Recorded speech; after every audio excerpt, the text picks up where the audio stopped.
Okay, I'm ready. Hello. Hi, and thank you all for being a part of this year's Global Inclusive Education Virtual Summer Camp 2022.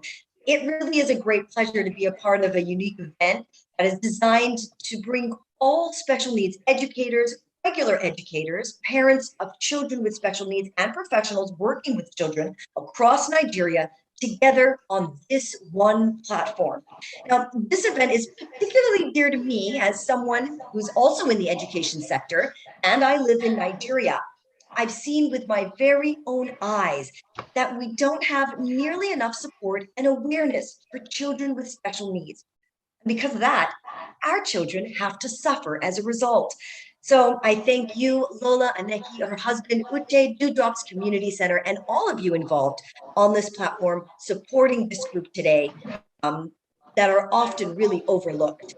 So without further ado, today's theme is children with developmental disabilities, and our first keynote speaker is Professor Temple Grandin, who will be guiding us through the conversation about the benefits and challenges of inclusive education in 2022 and the recommended steps to take. Now, Professor, it is a great pleasure to have you here. Thank you so very much. Warm welcome to you. It's wonderful to be here today, and we've got lots of things to talk about today. I'm a professor of animal science at Colorado State University, and teach classes in livestock behavior, handling of cattle. I've been a professor for many, many years. And when I was 3 years old, I had all the symptoms of very severe autism. And I can't emphasize enough the importance of early educational programs. I had no speech, I rocked, no eye contact, I'd twirl things. And by the time I was 2.5 years old, I had a lot of one-to-one teaching speech therapy. Now I realize that in a lot of parts of the world that, some of the programs we have in the US and other countries you won't have, but sometimes grandmothers in the community, grandmothers that have worked with lots of little kids, lots of grandchildren, really good at working with little kids, can engage these autistic kids. Get them engaged in little turn-taking games. If the child's spinning a coin, then we're going to take turns spinning the coin. Take them out for a walk and point out different birds and different trees. I have found that some teachers have the ability to work with these kids and some don't. Now we're getting an echo. Somebody's got extra microphones turned on. That needs to be shut off to stop the echo. Because I know it's not on my end. I only have one microphone. But it'd be really good if the echo could be stopped. But the worst thing you can do with very young autistic kids is to just do nothing. No, you've got to start engaging these kids. And I have found that some people sort of have the ability, the innate ability to work with these little kids, and others don't. And it could just be a grandmother. It doesn't have to be some super professionally trained person.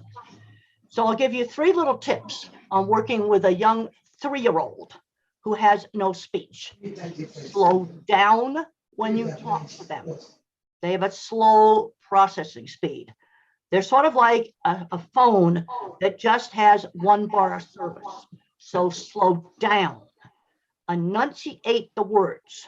My speech teacher would hold up a cup and she'd go cup, and then she'd go cup, pa, slowly enunciating the sounds. Another tip is give the child time to respond. If you have a phone that has poor service, you have to give it time to download the web page. These children's brains have a slow processing speed. Give them time to respond.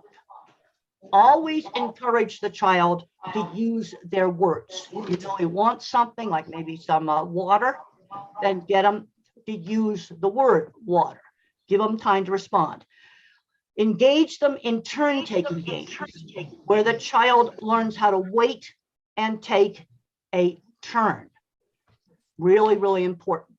And then also, kids should like going to therapy, and you should be getting progress.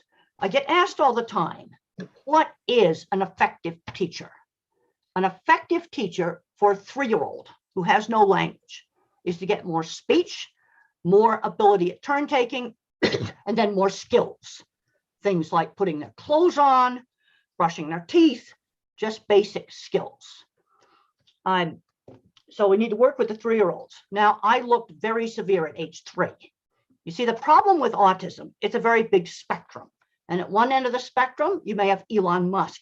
He was autistic. You might have Einstein. And then you have a child that never gets any language. So you have this big range. But when the children are very young, when they're 3, you can't tell how they're going to come out. You've just got to work with them. Now, on the fully verbal end of the spectrum, my ability in drawing started showing up when I was about 7 years old, really good at drawing. Work on things the kid's good at. And as the children get older, autistic kids and a lot of special ed kids often will be really good at one thing and really bad at something else. So you want to emphasize the thing that the child is good at.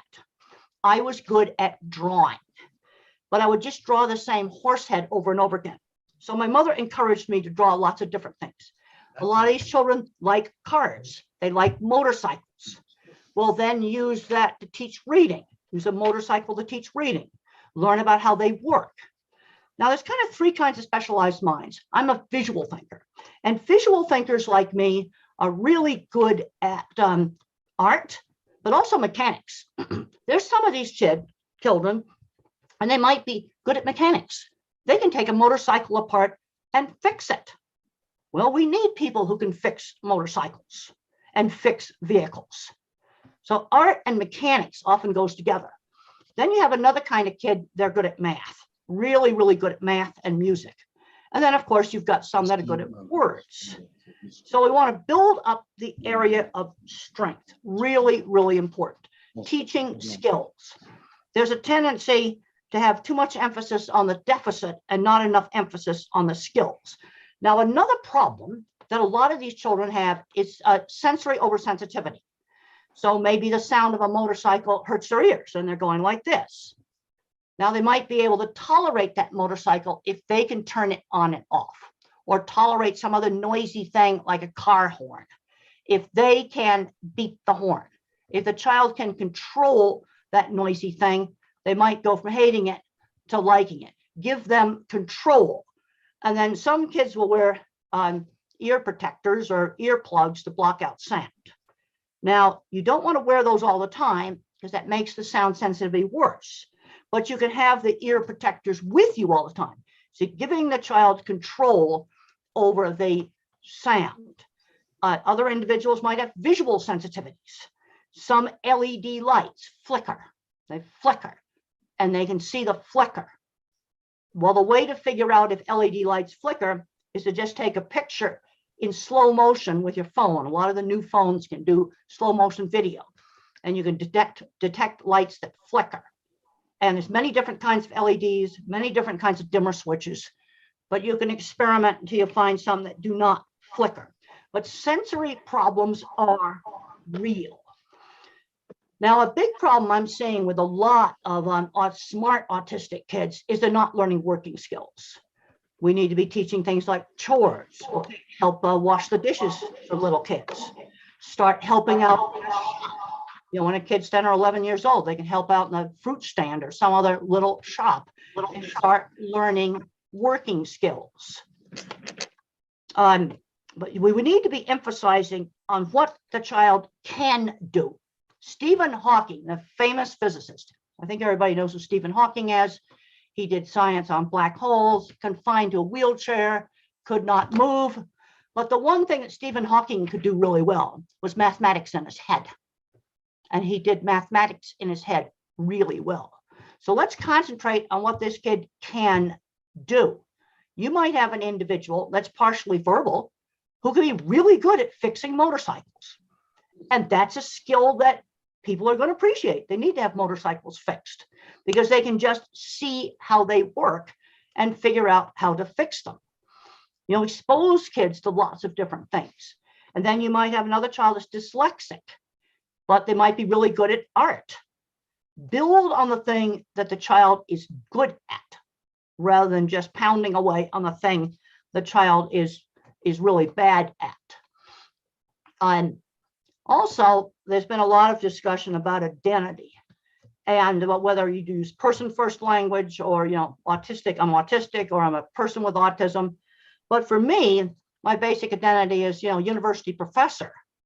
Having an interesting career is what's made life worthwhile for me. Doing interesting things, and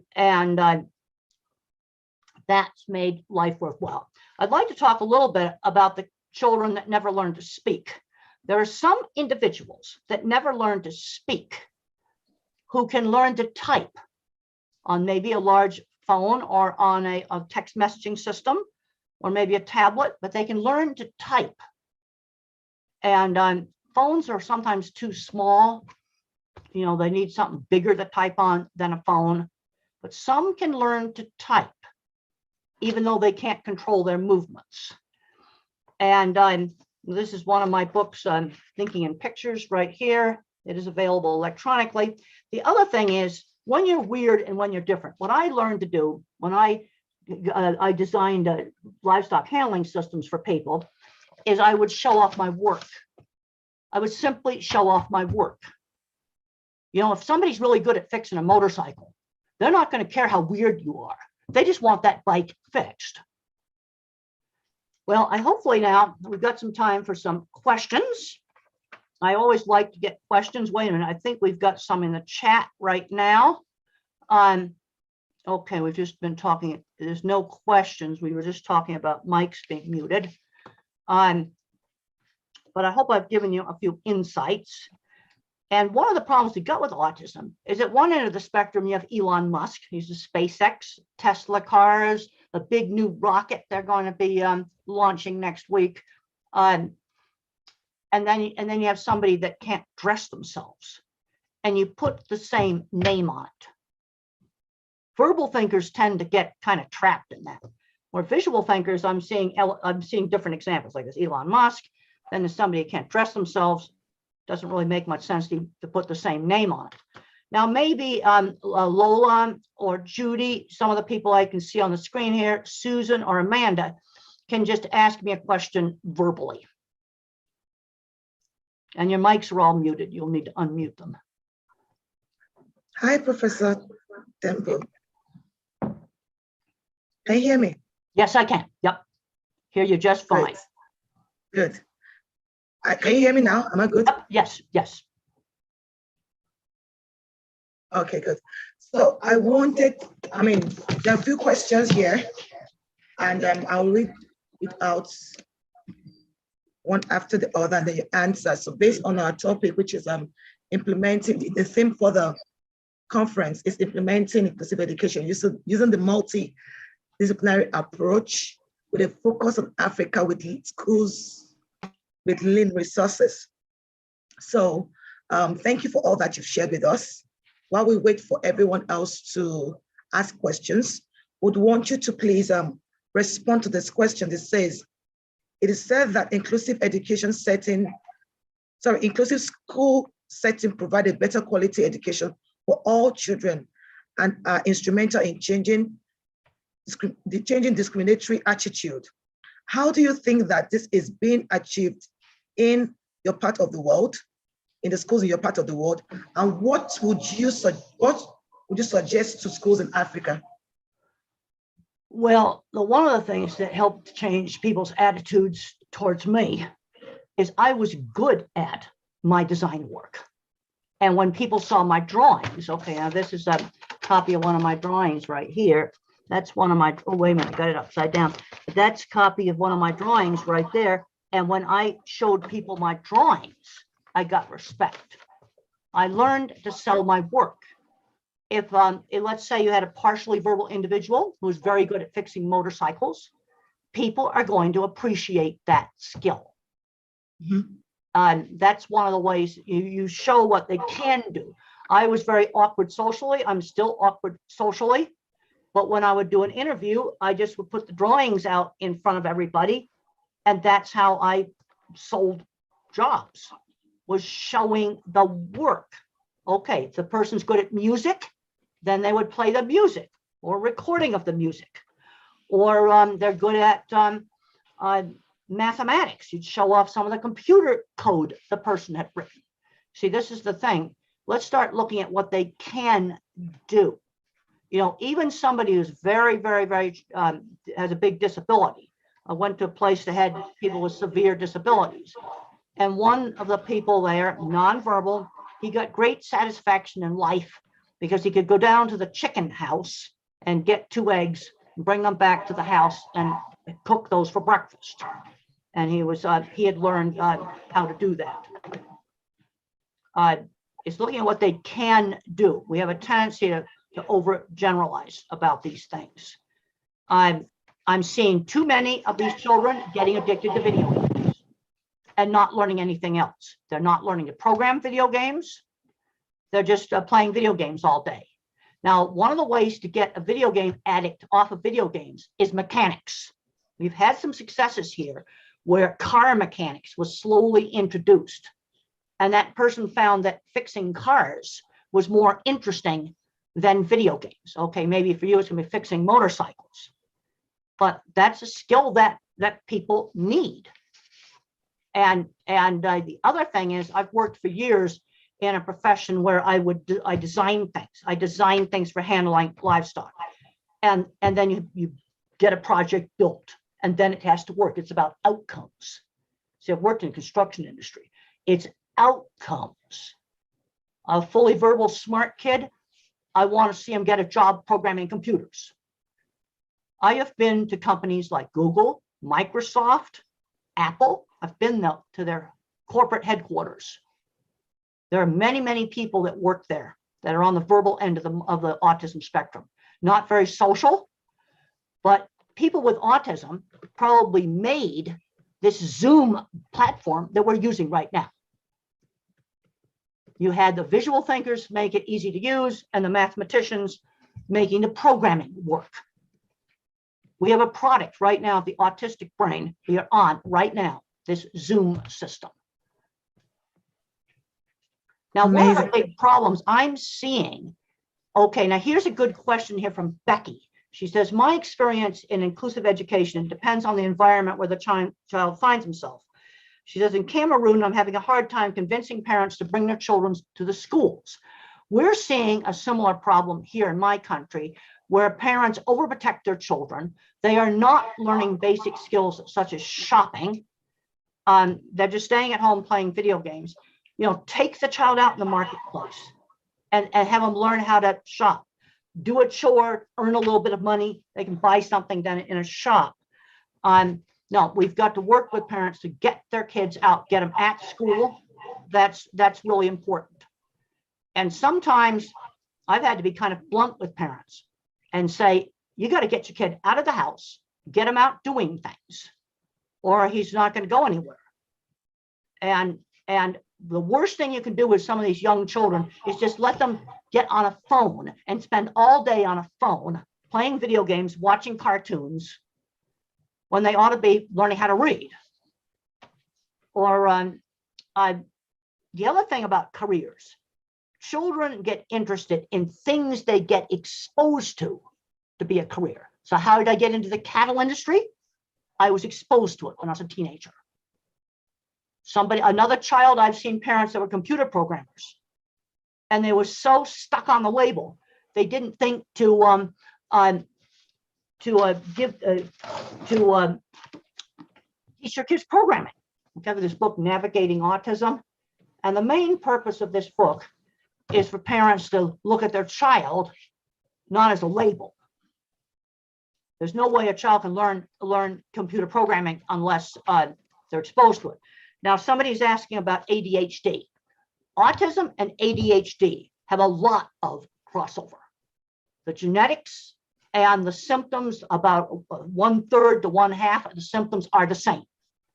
So you would use a lot of the same methods.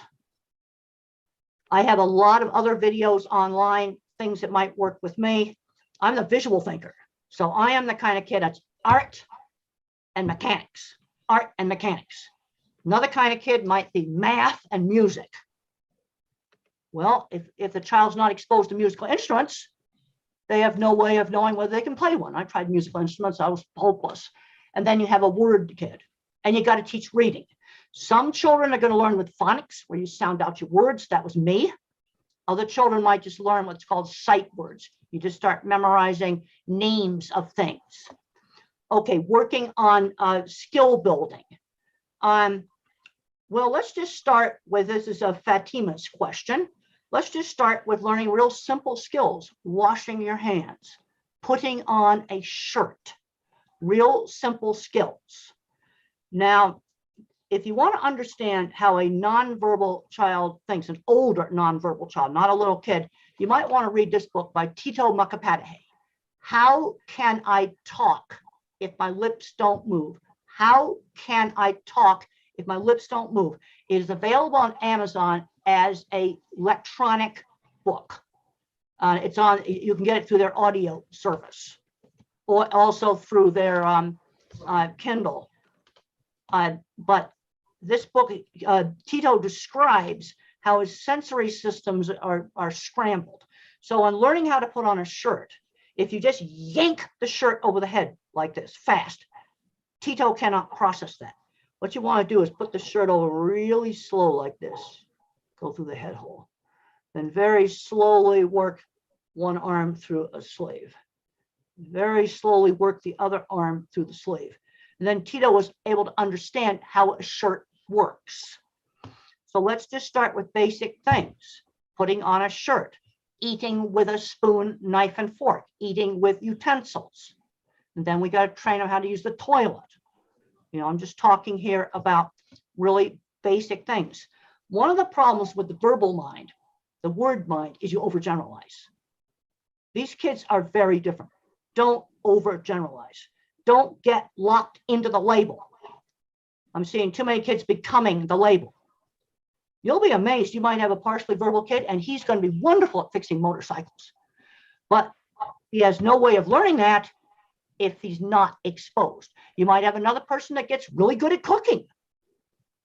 That's a skill that people want.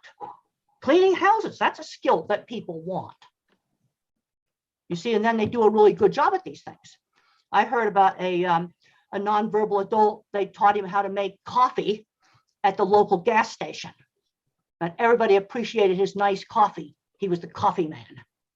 That gave his life purpose. I want to try to get you to think about it in a different way. And autism goes all, I've always thought Elon Musk was autistic. And he's now self-disclosed. So that's one end of the spectrum, Einstein. And then you have somebody very severe. There may be epilepsy, uncontrollable epilepsy on top of the autism. Too many of these children get too many medications at a young age. And in my book, Thinking in Pictures, which is available electronically, I have a whole section in here just on medication. And there's way too much medication given out, way too much. A little bit of the right medication, because I do take medication, and that's described in Thinking in Pictures, can actually be very helpful. And Thinking in Pictures, we just updated this and available in an ebook, so it'd be easy for you to get it. Okay, now here's how do you help a child on the spectrum that loves drawing, but the parents won't let him continue with these skills? This is a question from Judith. This is where I'm not going to be very nice about this. I'm going to tell the parents that they need to help their kid learn these skills. You got to remember, I come out of the construction industry, and I had some really good construction boss tell me that I needed to bathe, and I did that. But some of these parents, we need to just say, hey, come on, let the kid learn drawing. He could get really good at drawing. You know, this is where I get real blunt with the parents. And I say, you know, you need to let your kid learn the drawing, learn how to fix a motorcycle, learn how to play a musical instrument, maybe learn how to program a computer. You know, learn skills that are useful. Maybe learn how to clean houses or cook. Learn how to do a useful skill, because this gives the child meaning in life. You see, my identity is career first, having an interesting career. Okay, here's Becky saying, too many medications making my autistic child with an intellectual disability very drowsy. That's too many medications. I have talked to a lot of parents, and I'm talking here like 7 and 8-year-old children. They might be on 6 different medications. That's ridiculous. No, they're making them drowsy. They're just using the medication to control behavior, which is really, really bad. Okay, now here is Rachel saying, I have a child on the spectrum who's nonverbal, seems to be able to learn. He can read alphabets and numbers. You know, how can we help him? The other thing we need to do with this kind of child is to teach these things in something that's relevant to the child. Just learning the alphabet is not relevant, but learning names of food, favorite foods. Let's start with things the child likes. Favorite toy, favorite foods. Let's learn the words for things like favorite foods and favorite toys, something that's relevant to the child. Okay, then numbers. Well, you can have 3 pieces of fruit or 1 piece of fruit. Let's count things that are relevant to the child. Okay, we want to understand fractions. We take a piece of fruit and cut it in 4 pieces. That's fourths. That's making it relevant. I also want to make sure that all children learn basic skills: bathing, dressing, using the toilet, using utensils. You know, I'm going to just call that basic skills. That's something that I want kids to learn. Thank you so much. Thank you. We had an amazing session, and the questions were, I learned quite a lot because I'm a progressive learner. Just a summary of all that I learned just now. I like the part that you said that we should look at the child and not the label. Yes, yes. It's amazing. Yeah, And this then is also- this is the reason why we did this book, Navigating Autism. The purpose of this book, Deborah Moore, my co-author. Deborah Moore is a really great person, and she's very concerned about label locking. The purpose of this book is to change parents' attitudes towards the labels. That's the purpose of this book, and is available electronically. You have permission to take any of my website information, any of my books, and to translate into your local language. You know, just go ahead and do that. But the problem is the child's becoming the label. Okay, I want to be a college professor first, or maybe you might have a partially verbal child and he is a really good motorcycle mechanic. So his meaning in life would be a really good motorcycle mechanic. And when motorcycles are really messed up, people go to him and he can fix them. Unless they've been run over by a truck, he can fix them. And that's a skill that people appreciate. This is similar to the man who's nonverbal who made the coffee at the gas station. And he made very good coffee. People appreciate that. That gave him a purpose in life. Thank you so much, Professor Topogradian. I believe you've done justice to this topic, and we're excited to have you here. I think one last question came in. Do you want to answer that before we move to the next? Okay, here's a question. When can we say a child with special needs can be included in mainstream schools? I went into a mainstream school when I was 5. I was in a special school up till 5. That's called kindergarten in the US. And it was a small school, small classes that worked for me. And you see, the other thing I'm finding is I spent 25 years in the heavy construction industry because I would design a system. You know, I did show you some of my drawings here here's the pictures of some of my systems. These illustrations are in Thinking in Pictures. I would sell a system, I would design it, supervise construction, and then we'd start it up. So my mindset is outcomes. Okay, I could make this piece of equipment out of steel, or I could make it out of concrete. Okay, they're kind of 2 ways of doing the same thing. And I want a good outcome. I'll tell you what I do not want. Sitting at home all day playing with a phone. I do not want that. I want them out in the world. We need to get these kids out in the marketplace and take them shopping. They need to learn how to dress themselves. They also need to learn work where they do a task on a schedule with somebody outside the family. Like just find a local vegetable seller or just some little shop where the 8 or 9-year-old can just help out in the shop. Like maybe clean the shop, stock the shelves, just real simple things like that. And learning work skills. Well, he'll make sure that every box and every can is lined up perfectly on the shelf. Well, that's something that the shopkeeper would appreciate that.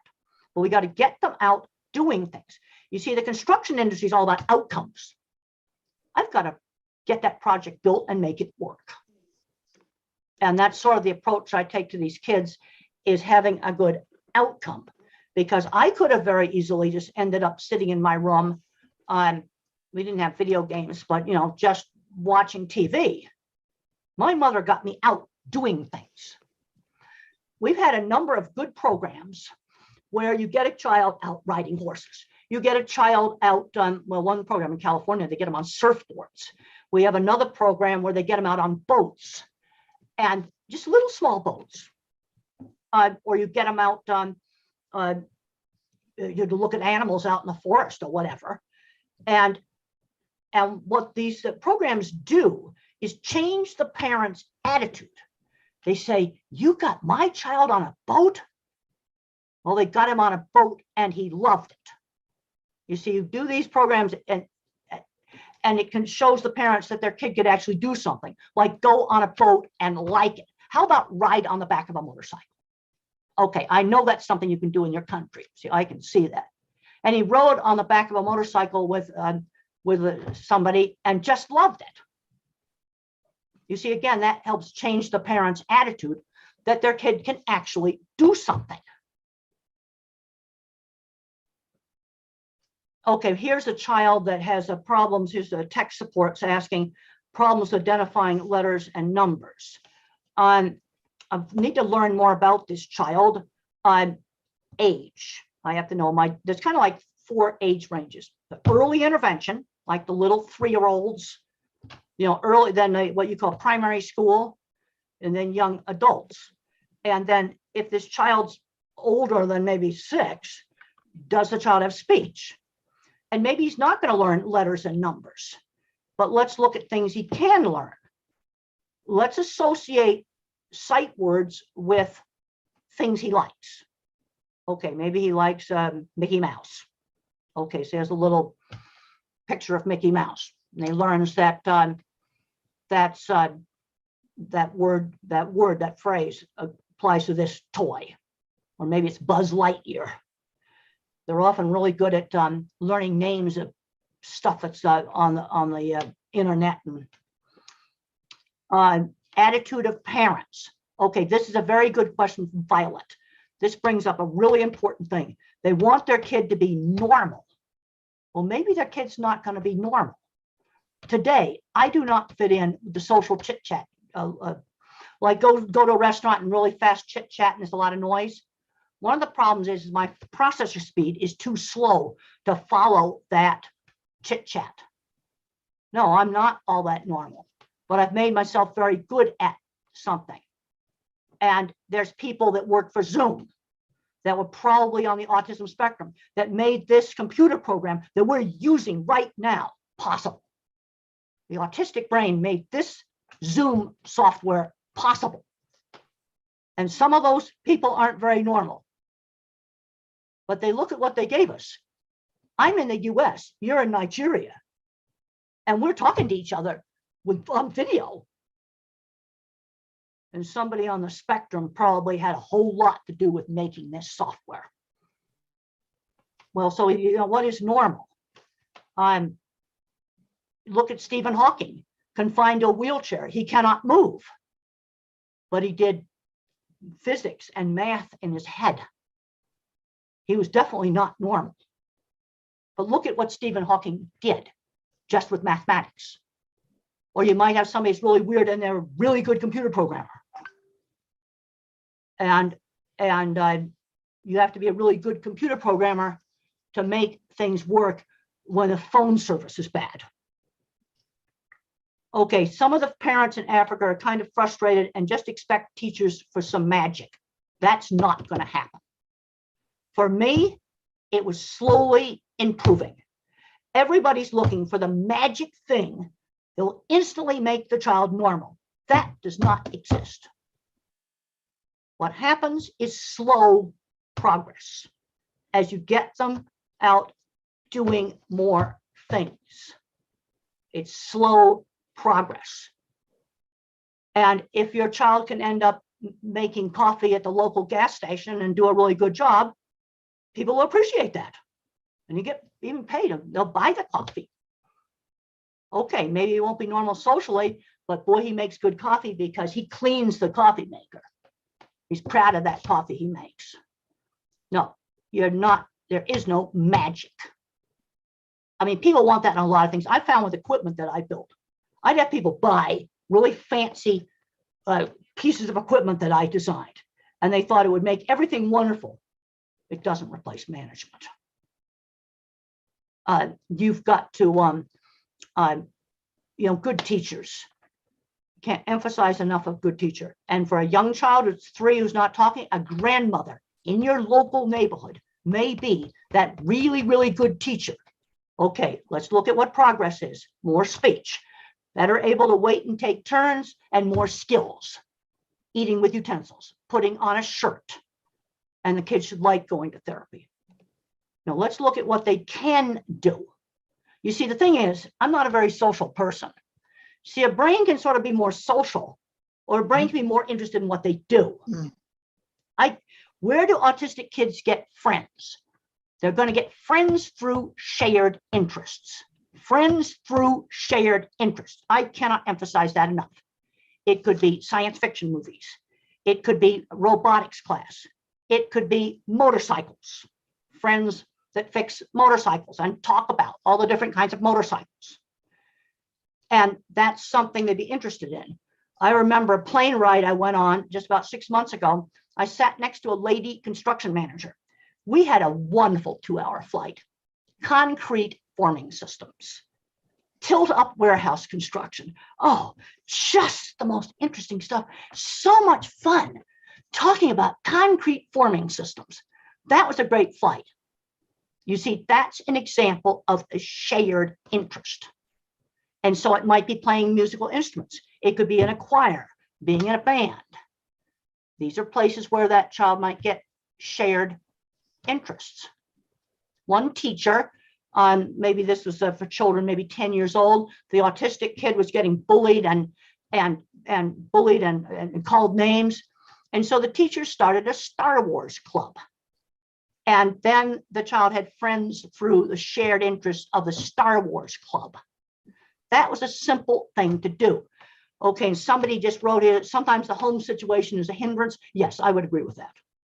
I would agree with that. I could have very easily have just ended up in my room just watching TV all day. In fact, that almost happened to me because there were certain people that didn't think I could do anything. But my mother, she was always pushing me out into the world. But we have to be careful about sensory overload. Don't force a kid into like the shopping center when it's super busy. Let's start taking him to the shopping market when it's not so busy. Gradually work into the noisy situation and giving the child some control. You can say, we could go to the fruit stand or we can go to the some other stand. Give them some little choices when we go shopping, like which shop you might go to. Give them a little bit of choice. Thank you so much, Professor Gladys. Thank you How to so handle very much. rewarding a behavior. One thing we got to make sure is we don't accidentally reward bad behavior. That we got to make sure we don't do that. Okay. We want to reward behavior we want, like not throwing a fit or something like that. But what I hope I've done is I hope I helped change the attitude. And look at what we can do. I would take pictures of Elon Musk and show them to those families. You can get those off the internet. Elon Musk is autistic. Now he's fully verbal one. See, this is where we have the range. Thank you. Elon Thank you Musk is so very autistic much. and he has rockets and cars. Thank you so much, Professor Grandin. It was an amazing time with you. We've learned quite a lot. You responded to all the questions, and we appreciate your time. Thank you for being with us again this year. Well, We one hope you parent can join us here again wrote next year. what they're concerned about. The onlookers will say, if your kid's good at something like drawing, you might just show your child's drawings on your phone. That will change the attitude. When I took my drawings and I showed them to people, that changed attitudes. Thank you. Okay, thank you so for much. having me. Yes. Thank you so much. Okay. So if you have any question, if you have any other question, I'm not sure if Professor Temple will still be here. She will try the responses as much as she can. Okay, we're going to see it on the chat. Okay, thank you, Dufan. Thank So we'll you. move to the next Shani. speaker right now. We'll be calling upon Professor Amanda Kirby, and she'll be speaking to us about practical steps for assessment and progress monitoring of neurodiverse students in inclusive special education. Professor Amanda, are you there? I see you. Can you see me? Can you hear me? And can you see my slide? Absolutely. I can see your slide and I can hear you. Great. Thank you very much. Good day to everybody, and thank you very much for inviting me here today. I come as a medic, worked in this field for many, many years. I come from a family of children and grandchildren who are neurodivergent, and I am neurodivergent as well, and worked in education for the last 25 years running a clinical centre. So what I'm going to do over the next 20 minutes is really just think about practical steps for assessment, okay, and monitoring of neurodiverse students in special education. So let's get started. So in order for us to be able to assess and intervene, we have to start here at the beginning. And what I mean by that is understanding the individual child. As Professor Grandin said very rightly, that we must not be over-focused on labels, but really understand the child. And actually, when we're thinking about neurodivergent conditions like autism spectrum disorder or condition, or dyslexia, or dyscalculia, or ADHD, these different traits, what we know is that nobody does things in isolation. So if you're a teacher and you're teaching a child to sit and write a story with a pen on paper, they are having to listen to what's going on. They're having to ignore the other children while they're focusing and concentrating. They're needing to balance on the chair. They're needing to hold the pen. They're doing things, lots of different things. So even the child might have a label of dyslexia. Often, in fact, they'll have other strengths and challenges, which means they have a spiky profile. And this is really important because what we're trying to do, as Professor Grandin was saying, we're needing to look at the strengths as well as recognizing where the challenges are. And that's why those little lines, those dotted lines across all of this picture are important, because our brains don't separate ourselves into specific conditions. Just people do that, okay? So our brains don't know that dyslexia and dyspraxia and ADHD and autism all overlap. And there's lots of evidence to show that all of these conditions we talk about, those neurodivergent traits and conditions we talk about, overlap often. So a child rarely, or adult, rarely has just dyslexia or just dyspraxia or just autism. In fact, about 60 to 70% of children who have autism also have traits relating to conditions like ADHD and dyspraxia as well. So if you're a teacher in the classroom and you're trying to support that child, the most important thing is looking at that child's pattern of strengths and challenges, and not thinking dyslexic children need to have this and autistic children need to have that. Because, for instance, children on the autism spectrum, you can have a child, like Professor Grandin saying, who's like Elon Musk, and you can have a child who's got learning disabilities who's non-verbal. So each child is going to be very different. So we have to make sure that our assessment and our intervention is person-centered. We've got a problem to solve. So this is a quote. I wonder if you can mute, if somebody can mute if that's possible, because I'm getting a lot of feedback. if you're not muted. So the important thing is really thinking about optimal performance, what we want to get our best from our kids. It's looking at their potential, then looking at the barriers, the interferences, stopping them be their best. And this is a problem-solving task. And it isn't about being an expert in all of these conditions. Often a great teacher says, let's turn the box around this way. Let's turn the box around that way. We find solutions, we problem solve. When you're thinking about a child or young person and you're in your class, start always to think about these three key areas. Can you do something to teach the child? Can you adapt or adjust the task? Can you make it less, shorter, simpler, so the child can achieve? So if the child's not writing in sentences, then maybe we need to start with words. If they're not starting with words, maybe you need to start with letters. If they're not starting with letters, you need to start with shapes. So adapt the task, so to encourage that child to have success and then build on those steps. When we're thinking about a student in the classroom who may not be able to sit and listen, think about the environment. Is it very noisy? Is it very distracting? Are they uncomfortable? Are they hungry? Have they not slept? Are there other factors that mean the reason for why that child is not doing as well as they can? And often we want to do to the child, but sometimes the things we can do is adapt tasks and alter the environment. So if it's very noisy, we could put some headphones on. If they're very distractible, we could turn them towards the wall, away from the flow of everybody pushing past them. If they find that another child leans into them, they don't like that, you could put a bit of tape around their area where they're working, so they know they've got their area and the child next to them has got their area as well. So really think about these three things, because they're things that we can actually do. So I want you to problem solve. So for instance, a child could have challenges with reading. That could be dyslexic, but it could be they haven't had an opportunity to learn to read. Perhaps you're trying to get them to read in a language isn't their first language. That might be a reason why they can't read. Perhaps they've missed lots of school, so they have got gaps, so the other students are further on. They've got to catch up, but they're being taught at the same rate as everybody else. Perhaps they need to have their vision checked, so they aren't able to see what's on the board or read the words.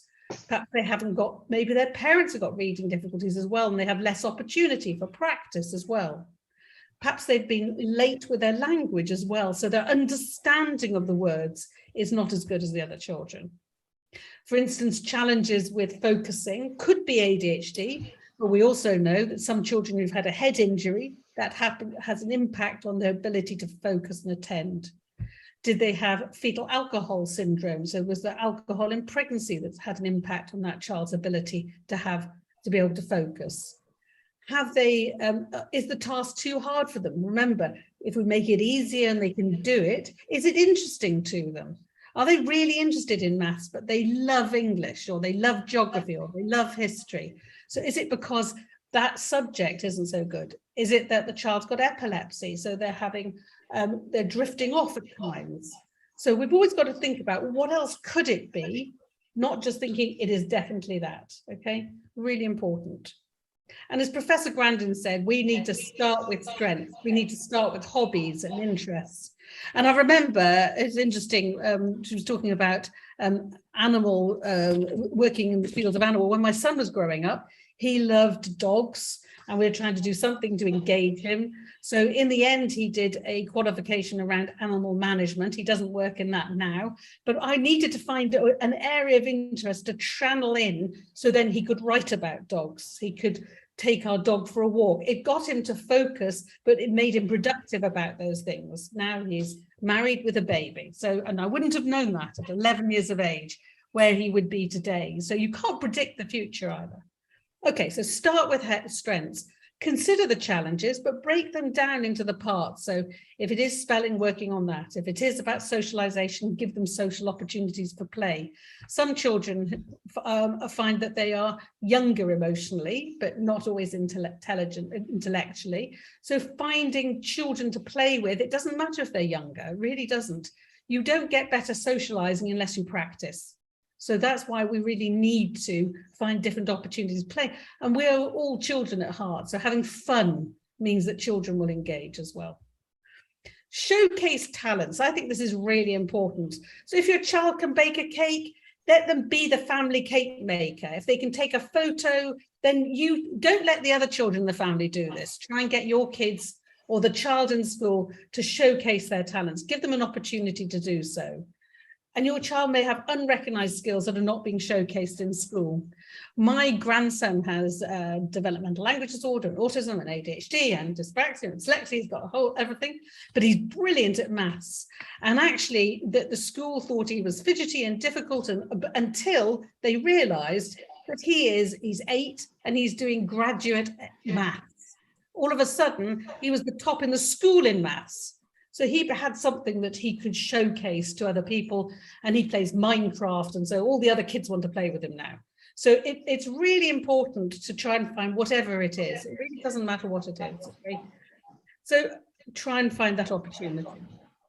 So you need to identify your key concerns. Often if you're a teacher, it could be like, oh, there's lots of things to do. So goal set on the things that are really important.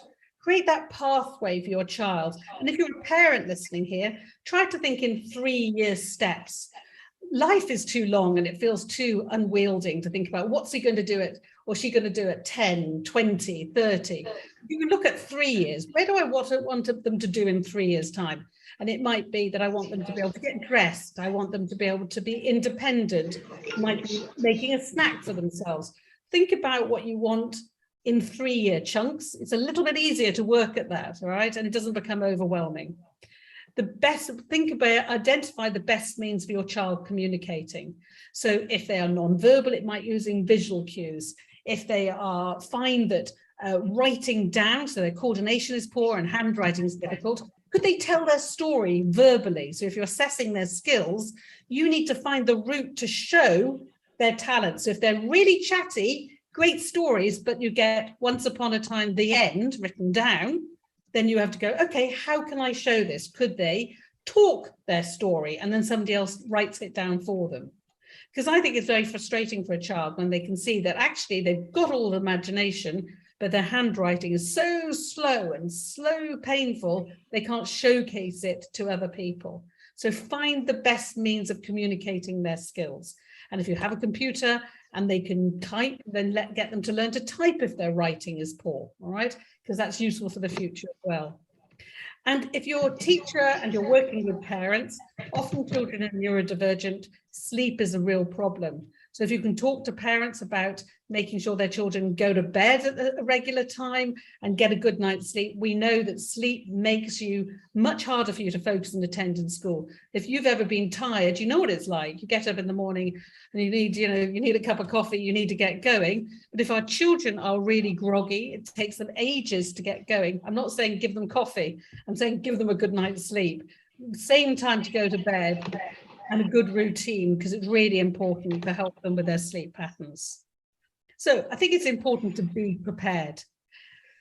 We know that times of change are difficult for children, and if they're going to be doing exams or they're going to go from junior school to secondary school to high school, then often the demands of them are going to be more. They're going to have to be more independent. They're going to have to be more lessons, more teachers. So if we're starting with children and they're transitioning to a new school, we need to start 18 months to 2 years beforehand to prepare for those next steps. Often we wait till too late, and then it takes them a long time to get settled in a school. All the other children are getting on and they haven't got those skills in place. Their planning and organizational skills that they might need. So all neurodivergent kids who have any one of those conditions or traits really help start early with things like planning and organization and time management. You need that when you're writing an exam paper. You need it when you're planning an essay. You need it when you're planning your working class. So it's useful for all students, okay? So step by step, small changes can have a big impact. I think that's really important. I think there's 3 key things to help with children's success, to help them plan for their assessments, their assignments, their exams, their future. One is helping them deal with their feelings and emotions. So they've got a way of communicating that in a way that's effective. rather than getting frustrated and angry, that they can have a way of managing that they can talk, they can show that they're not coping. Because sometimes when you're not coping, you get very upset, but some children won't have the words to deal with it. So allowing them to say, okay, if you do feel that, either show me with a colored card so they can have time to relax, to have time, a few minutes, give them a time, check you've understood them and they've understood you. There's nothing more frustrating for a child not to be understood or not to understand what's been asked of them. So slow down and check for understanding. There is not a diagnosis called behavior. Behavior is a reason for communicating in a way that that child has not been understood. So you need to give them a way of communicating. Dialogue is two-way. You need to make sure you're understood as well as the child understands and is able to communicate with you. So if they're getting angry, stop and go, why here? Why now? Why with me? What's happened? Slow down, check for understanding. Have you used complicated words? Have you used words with other meanings? Ask the child to play back what you've said.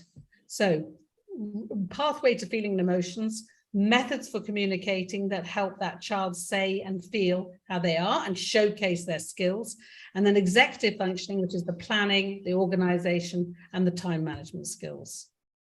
When you're starting to set goals, whether that's for an assignment or exams, is if you're working with that and you're a teacher and you're working with that young person, then do set a goal, decide what's important, set your priorities. You can't do everything. So you've got to go, how much time have I got? If they've got a week to exams, that's different to if you've got 3 years to exams. You can set different goals. Put a plan together. Do the plan and see if it's working, and then see whether you have to need to change it or amend it, and then reset the goals. And do this cycle. This will help to go, are we moving on? Is it working? And reviewing what's working and what's not. So the things that I've learned. Plan in 3-year cycles. That helps to manage for transition. It helps to manage independence skills. You can't predict the future. Who knew about COVID-19? We didn't know that. We couldn't predict it. But we can plan for our child, our children, the children we're teaching will need independent skills. Those are important in school. They're important for life. So not forgetting that in the mix. Self-esteem and confidence is important. So if you're in school and you're supporting children by harnessing their strengths, you can build their self-esteem. That helps them to build the confidence to build on their competence skills as well, okay? So find ways to showcase their skills. Use interests as motivators, and sleep and fitness are important for well-being. A lot of children neurodivergent get very tired because they're having to work much harder cognitively, yeah? So getting fit is going to be important. So encourage exercise.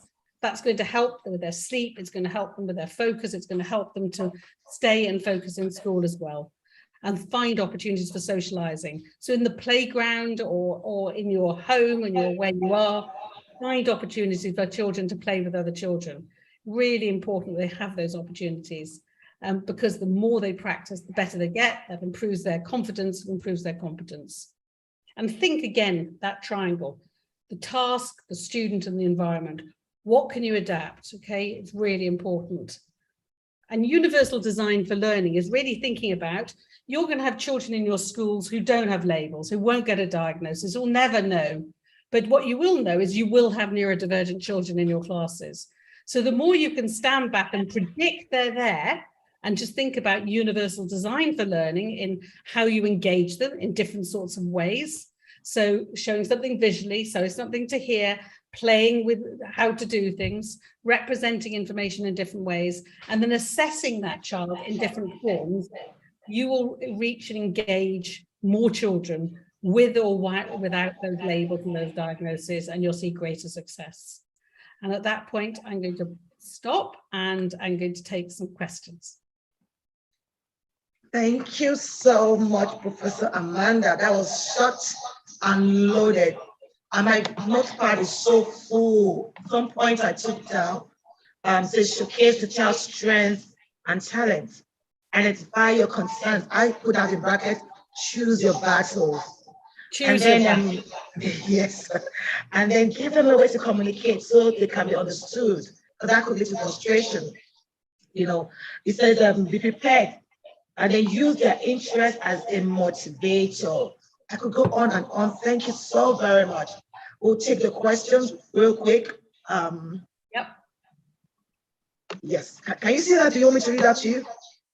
I can see the chat and I'll see some questions here. Questions and answers. Yes. Can we focus just on one language if the child has a problem with the language? Yes, you can. There is some evidence. In the years gone by, we used to say you should only teach one language at a time. There is some evidence to show that actually learning multiple languages at the same time, if the child's younger, can stimulate their language. So we used to go down only teach one language. There is some evidence that actually teaching more than one language means some children can gain. It does depend on the child. How do we help a child if he lives in an institution? The same way you choose, think of the institution as his home life, his home is or her home, and you want to treat that child like they're your own. So that you want to find the things that they love, you want to nurture that child and try to get them to be their best self. So we should see a child in an institution as actually even needing more nourishing. We need to make sure they have good food, good love, good attention, any more because they are a more vulnerable child. So really important we do that. How do I make my daughter start writing properly at least 1 to 10? She's 3 years and 4 months. Well, the first thing, she's young. And if she doesn't want to write at 3 years, 4 months, I'm not worried. Do big stuff, right? So start at 3 years, do nice big chalk outside to do big shapes, get her to do circles and crosses, do the pre-reading stuff. Writing stuff. I don't care at that age if they're not writing. They shouldn't be writing letters at that stage. A lot of children won't be able to. So I would do pre-writing, big paint, get them to a big sheet of paper and just do lovely shapes. Just let her enjoy using a tool and making marks and making pictures at that stage. What you want to do is not force her to do writing when she's not ready. So I would do lots of lovely messy play and I would do lots of shapes. And that would be great. And if she's encouraged to do that, she'll move on. Okay, so I wouldn't worry at that stage at all. How do you educate a student with ADHD? Well, the first thing is you can. So you've got to think about what makes that child focus. What we know is children with ADHD often can hyper focus on the things they're really interested on. So if you can find the things they're interested in, that's really good. Break things up into parts. Often children with ADHD find breaking things up into component parts is really difficult. So break it up. If they've got some work to do, can you break it up into 10 minutes, and reward them when they've done that? But sometimes they can't do it and they need some scaffolding. So don't expect them to do the scaffolding and breaking up. You might need to do that, okay? Think about what gets them to lose focus. Is it lots of noise? Is it lots of people? So find ways that they can help to focus as well. All of those things are going to help. So interests, using interests, thinking about the environment, and also making sure that you're not expecting them to attend and concentrate for too long. Depending on their age, lots of children can't focus for too long, and sometimes our expectation is too great as well. And I think those are the questions in the Q&A. I think I'll just check if there's anything in. Do pre-writing using a tool, make a mark, right? Just join, please, what's it all about? They're coming at the wrong end of the talk at the moment. Okay. Any other questions at all? Did you see at what age should the parents start working on skill? Oh, no, Professor Grant answered that question. I think that's about it for you. Thank you so much, Professor Amanda.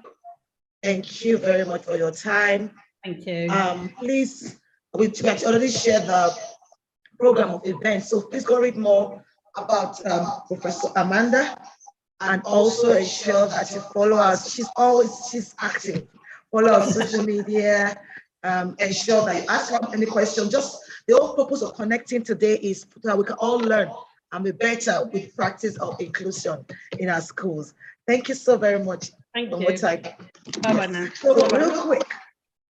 I would like to let us know that there's a hashtag that you can use in just sharing what you've learned at the conference. And the hashtags are hashtag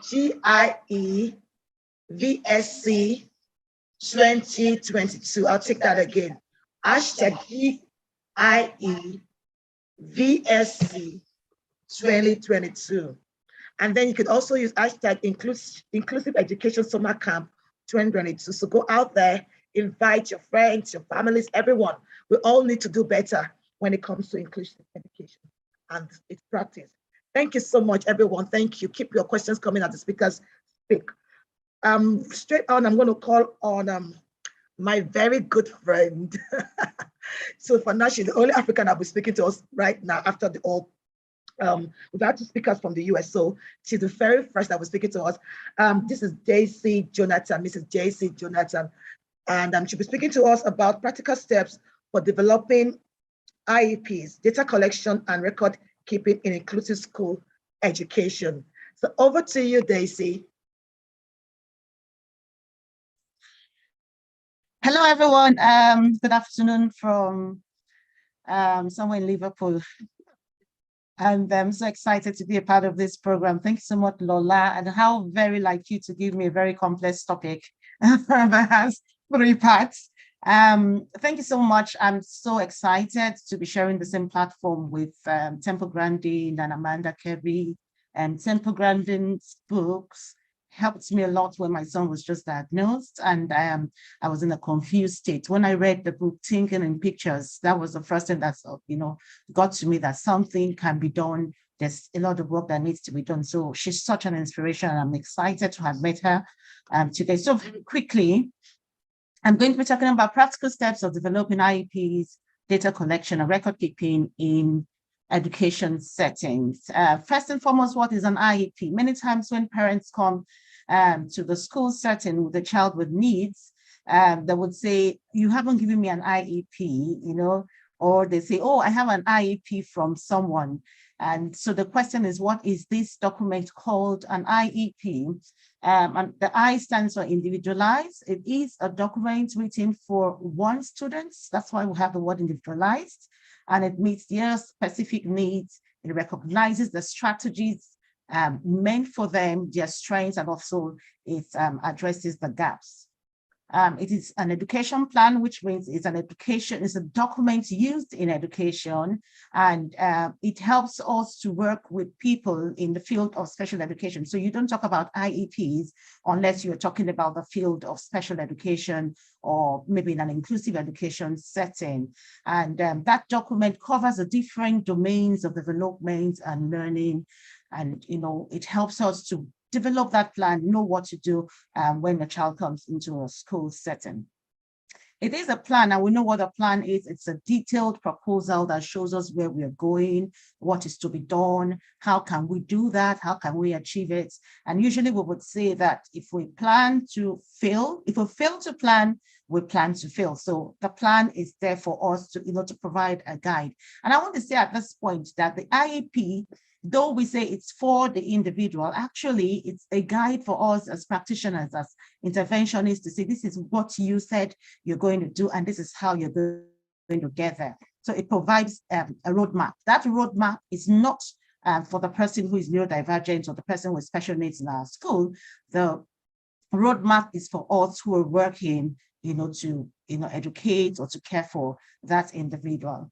Why do we need an IEP?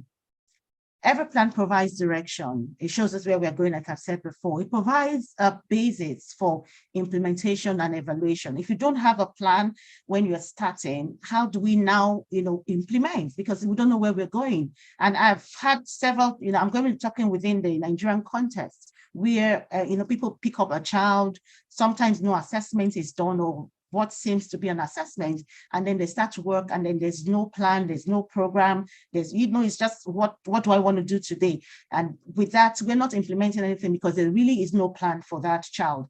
The last speaker talked about working in 3-year cycles, and I know she was talking to parents, but even as practitioners, as professionals, as educators, we need to have that plan so that it provides a guide for our implementation. And of course, it's very important that we evaluate at the end, maybe at the end of a period, at the end of a term, at the end of a year, or when we want to transition that child or that individual to another school or to another level, we go back to the initial plan, the initial objectives that we had made, and then we're able to go on from there to say, okay, did we do well? How far did we go with what we said we're going to do at the beginning? Now, very importantly, an IEP is not an IEP unless it's giving the individual and the parents a voice. So it's a way that you can get parents to say what they want. It's a way for the individual himself or herself to say, this is what I want for myself. These are my goals. These are my aspirations. And, this is what I want to do. So it gives the parents and the individual a voice. It is also a meeting point for all professionals to make an impact and have a clear understanding of the abilities and the needs of the students. So an IEP is not created by one person. It's not created by just the school teacher. It's not created by just the professional working with the child. There's usually a team of the different professionals that are engaged and the parents with the students. And they're able to say, this is what I want to do in this area. And then we are able to converge, look at what each person is doing. And then, so we don't duplicate efforts. And then we don't also leave any parts, any child behind or any parts untaught. It provides a direction, like I said before, and of course, it helps us to benchmark our progress. I would just digress a little bit to talk about the need for an IEP. Initially, years ago, when the whole autism, before Kana defined or described what autism is, before, all the people that came in at the very beginning, autism, intellectual disabilities, neurodivergence, as we call it now, was seen as a medical challenge, basically, and the medical model of disability was used to describe. So initially there were different schools of thoughts.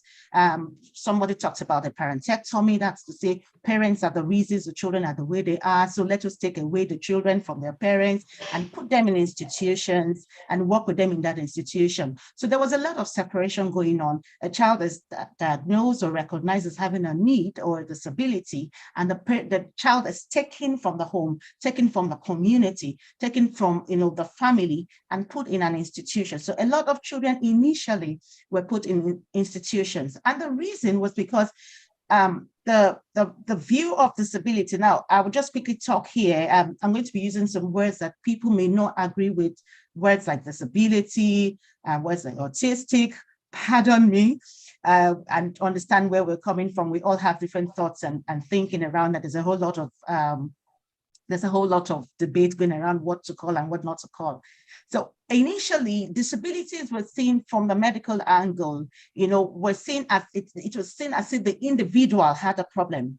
The person is not able to do anything. He cannot do it because he has something lacking. There's something he's not able to do. He's impaired. He cannot be fixed. We cannot change him. So the focus at that time was, let's try to fix this person. Let's try to cure this person. Let's try to change this person. Let's try to mold them into the curriculums that we have created, into the environment, into what we think, or we have said is normal. So that was the medical model for disability. And sad to say, that is the same model a lot of schools in Nigeria, in Africa are still using. That thought that once a child comes to us, we have to mold them into that curriculum we already have. We have to break them into the school system that we already have. And, we have far gone away from that. Now, on the other hand, sometime in the 1970s, a theory came up, a whole movement came up, and it was the normalization movement. And they were talking about, we have to take these children away from the institutions. We have to normalize them. We have to make them as normal as possible. Now, this aimed initially to stop segregation, to stop stigmatization, to stop discrimination. However, this was misunderstood and is still misunderstood today, where people say, I don't want my child in a special education setting. I don't want my child in an inclusive education setting. I don't want my child to be with other children who have needs. I want my child to be normal. And I'm so excited that, Temple Grandin set the ball rolling, and she said she doesn't even think of herself as normal, because what is normal really? So the normalization theory came, and a lot of schools, again, a lot of parents are holding on to this and saying, We want our children to be normal. So we'll put them in this, in quote, normal schools, in quote, mainstream schools. That's the target. And then what's wrong with being normal, really? The only challenge we're having with that is that we are trying again to fit these children into what's an idea of what we think is perfect. And again, that is what a lot of schools are doing today. So we have our curriculum and we say, we want this child to be normal. It's just that he's being lazy. Let's put him in the class with other children. Let's set the same exams for them. Let them walk the same way, the same classrooms, the same decorations, the same structure. It doesn't work. Now we have another model, which is what we now talk about, and which is the social model of disability. With the social model of disability, we're looking at the environment now. The shift is from the individual. My child doesn't have a problem. The environment has a problem with understanding him. The context, where he finds himself, are the barriers that he has, and that's what makes him disabled. Not that there's something wrong, and we talk about neurodivergence. Everybody has their different ways of thinking. But if the environment has been created to only fit a certain, kind of persons, then it means we are disabling the other people. And that's where we start talking about inclusion. That's why we start talking about, creating an IEP. So basically, with the social model of disability, the individual is not what we think should change, but the environment, how we view him, how we work with him, the context, the school, the curriculum, the structures, the strategies. Those are the things we want to work on in the social model of disability. So the student is not seen as problematic or challenging. We used to say, oh, this child is problematic. No, we used to, a lot of schools still say that. I hear that a lot. And the child is difficult to work with. This child is a problem to work with. And the child brings a lot of challenging behaviors. And of course, I used to use that word a lot, challenging behaviors. Who is this behavior challenging exactly? Is it you or the individual that is, engaging in them? We always talk about the behaviors being a way of communicating. So it means that if I'm behaving a certain way, it means I am having challenges. I'm not able to understand the world around me. And that's why I'm engaging in those behaviors. So in the social model of disability, it is the school, the environment, the classroom that is challenging for the student. And that's why they're not able to meet the set goals and targets. That's why it's a lot more difficult for them to learn than other children. So we have to ensure that we're tailoring our approaches, our curricula, our environment, the policies in the school. I laugh when I see schools don't insist on ties, for children, some children with sensory difficulties. For some children, it's almost like you're strangling them, or you insist on wearing jackets in our hot weather. Those policies have to change. They want to wear flip-flops to school. They have to let them wear flip-flops. So that is trying to ensure that the environment, the context is meeting the need of the individual. And it's against this background that we talk about an IEP. Now, what's the practical steps to develop an IEP? Now, the IEP is being created to ensure that the environment, the curriculum is tailored to the specific needs, the aspirations, the goals, what the person wants to do, what are the plans for them, what are the views, how can we best help, what are the resources available? That's what the IEP actually is supposed to, and that's what that document does in a school setting. So practical steps to develop an IEP. Number one, we say start off with what? Getting the parents and the individual's consent. Now, when we talk about getting individuals' consent, that sounds a little bit far-fetched, because we're like, how do we get this child to give us consent? In the UK, we talk about the Mental Capacity Act now, and I'm sure in Nigeria, we'll start talking about that soon, Lola. Where persons with needs, with disabilities, persons who are different, who are neurodivergent, can decide what they want to do for themselves, how they want it to be done, where they are going. And then, of course, our job is just to create that environment and create that prop and help them, push them or nudge them on. So get the individual's consent. Now, the question will be, what if the person is non-verbal or non-vocal, as we say? Now, if the person is non-vocal, there are other verbal means, of communicating. We could read up on talking marks, for example. We could look at parts. Those are ways that we can actually sit down and engage, using pictures, using charts to say, what do you want to do? What do you hope to do? What do you want to do today? So begin with an assessment. What does an assessment do? One, it helps to determine eligibility. Just this week, my staff thinks, we're doing an assessment for an individual who has some challenges with learning. And then, of course, the parents had gone to a dyslexia foundation. Now they're coming to an autism, center and all of that. And the question is this child eligible even at all for special education? Is it eligible for a specialized way? Because we don't want to disable anyone. If a child can learn without a label, without anything special put in place for the child, why not? So we don't really have to always create something different, except of course it's needed. So there has to be an eligibility criteria. Assessment has to be done, and that could be in form of standardized tests, criterion reference tests. We could do direct observations, we could do academic profiling, and all of that to help determine if the individual is eligible, for the services we provide. That, of course, the assessment helps us to identify the strengths, and that's one area that we need to focus on. What can this child do? What can this student do? Let's not always focus on, oh, he's not able to talk. Oh, he's not able to read. He's not able to do this. The IEP starts from the point of what can he already do? What are the strengths that are there? What are the things that he can do? What are the things that makes him who he is? And then from there, we can go on to say, what are the gaps that we need to fill? Now, like I said before, I'm trying to tailor this to the Nigerian contest and the African contest, where we just, one person wakes up in the morning and writes an IEP and says, this is your IEP. An IEP is supposed to be drafted by a team. And the team is usually made up of multidisciplinary professionals that are working with the individual. And don't let that big word fool us. No, let's not start thinking money now, because that's the next thing we think about. How do we get all these professionals together? So we can talk about the teacher, the special education teacher, the general education teacher. We can get whoever therapist is working, the behavioral therapist, the occupational therapist, whoever is working with the individual. Of course, the parent has to be there. And if the individual is old enough, we have the individual as part of the team. Now, this team should be led by a special educator, and that's because an IEP is a special education document and tool. They already have the training to provide it. I've also had, because I'm a parent too, I've had in the past people give me an IEP that, when my son was 6 years, I got an IEP for a 14-year-old. And one of the goals was he should be able to make friends with the opposite sex. And I'm like, where's this coming from? So it's not a copy and paste thing. It's something we should sit together, and people who are specially trained. I'm always talking about working within your area of competence. Don't go, if you're a general education teacher, don't go doing the job of a special education teacher or the job of a therapist.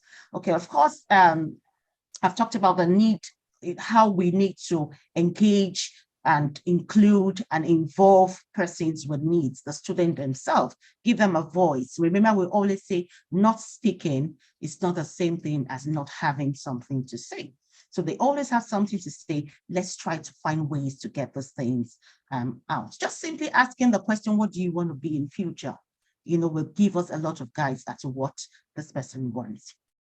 Have an IEP meeting to discuss and provide an input into the draft. Now, this is not always possible when we have resource constraints. And when we're talking about resources, we're talking about money. We may not even have, some schools don't even have the space, to call parents together. We may not even have the money, the finances to get the different professionals together. We may not have the time. Parents have to work hard to get this money, to pay the extra fees that, schools make us pay, therapists, we have to work extra hard. And because we're working in resource constraint settings, we have to also look out for how can we make it easier, to have these meetings? Thank God for technology. Yes, we can have some Zoom meetings where there's technology. But again, we understand that Nigeria, Africa is quite diverse in terms of our geographical locations, in terms of the people we also work with. We talk about the economic, the levels are also different. So we can actually also use forms. We can draft forms and IEP input form that we can give to these different people who know the child. So you're not just giving to people sporadically. You're giving to people who know the child, who work with the child. So if it's the house help that knows this child and works with this child, give them that form to fill and make an input into what they think that child can do and what the child should be learning. When you have done this meeting and you've gotten the forms together, write and develop your IEP. It's at this stage, it's a draft IEP, so we're not going to give it out yet. We're only going to give it out to the team members to again look at it and make their input.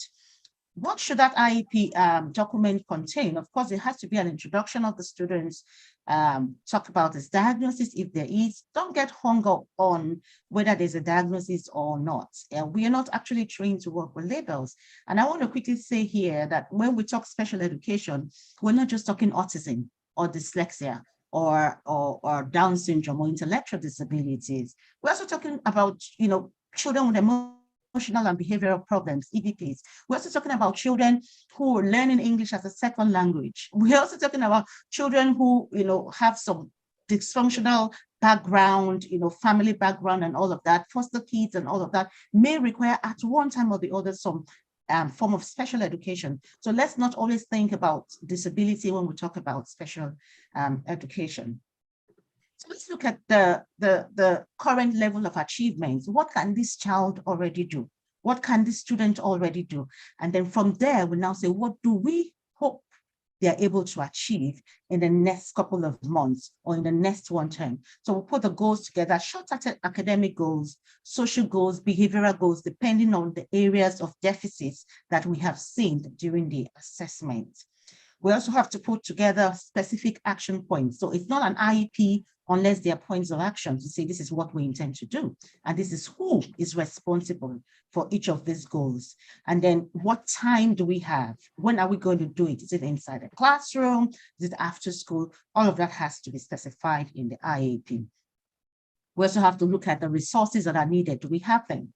Do we need to get it from somewhere? And that includes the human resource. And like I've always said, reach out. You may not be able to, in a resource constrained setting, you may not be able to employ all kinds of staff. You may not be able to have a speech and language therapist, an occupational therapist, a physiotherapist, a physical, you may not be able to have all of that at the same time. But that's where collaboration comes in. That's why there's a word called consulting. Consult with someone else and say, Lola, Daisy, what do you think I can do about this? And then give us a background and all of that. We mentioned a fee, but we could just decide to do it for free too. So it depends on how much time is needed and what it's, reach out and ask questions and let's try to collaborate. Now also consider, are you providing accommodations and modifications? When we're talking about IEPs, those are two words that are very, very important. And we need to understand the difference between both of them. What are accommodations and modifications?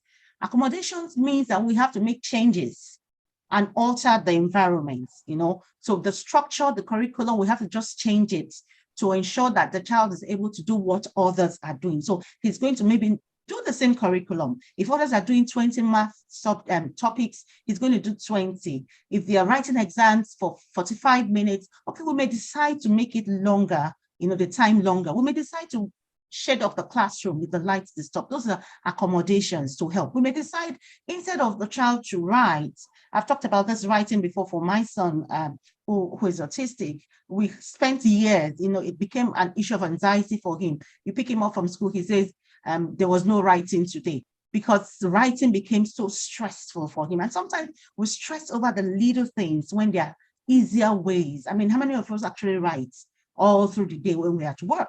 There are so many jobs that you can do without actually writing. I'm not saying let's not teach them to learn, but don't sweat the small stuff. So instead of writing, we could start saying, okay, we may want to provide accommodations in this, in this area and have the child record the lessons and in his own time, maybe write it out, slowly as well as he could, or he may not even write at all. Some children type better than they write. So those are accommodations that we can put in place.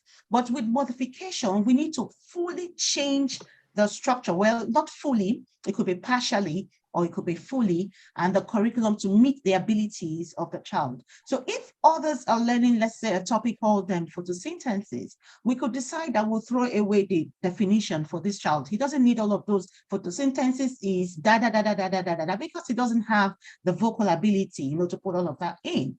But we could just say, okay, maybe he's able to identify what is needed for plants to grow, still photosynthesis.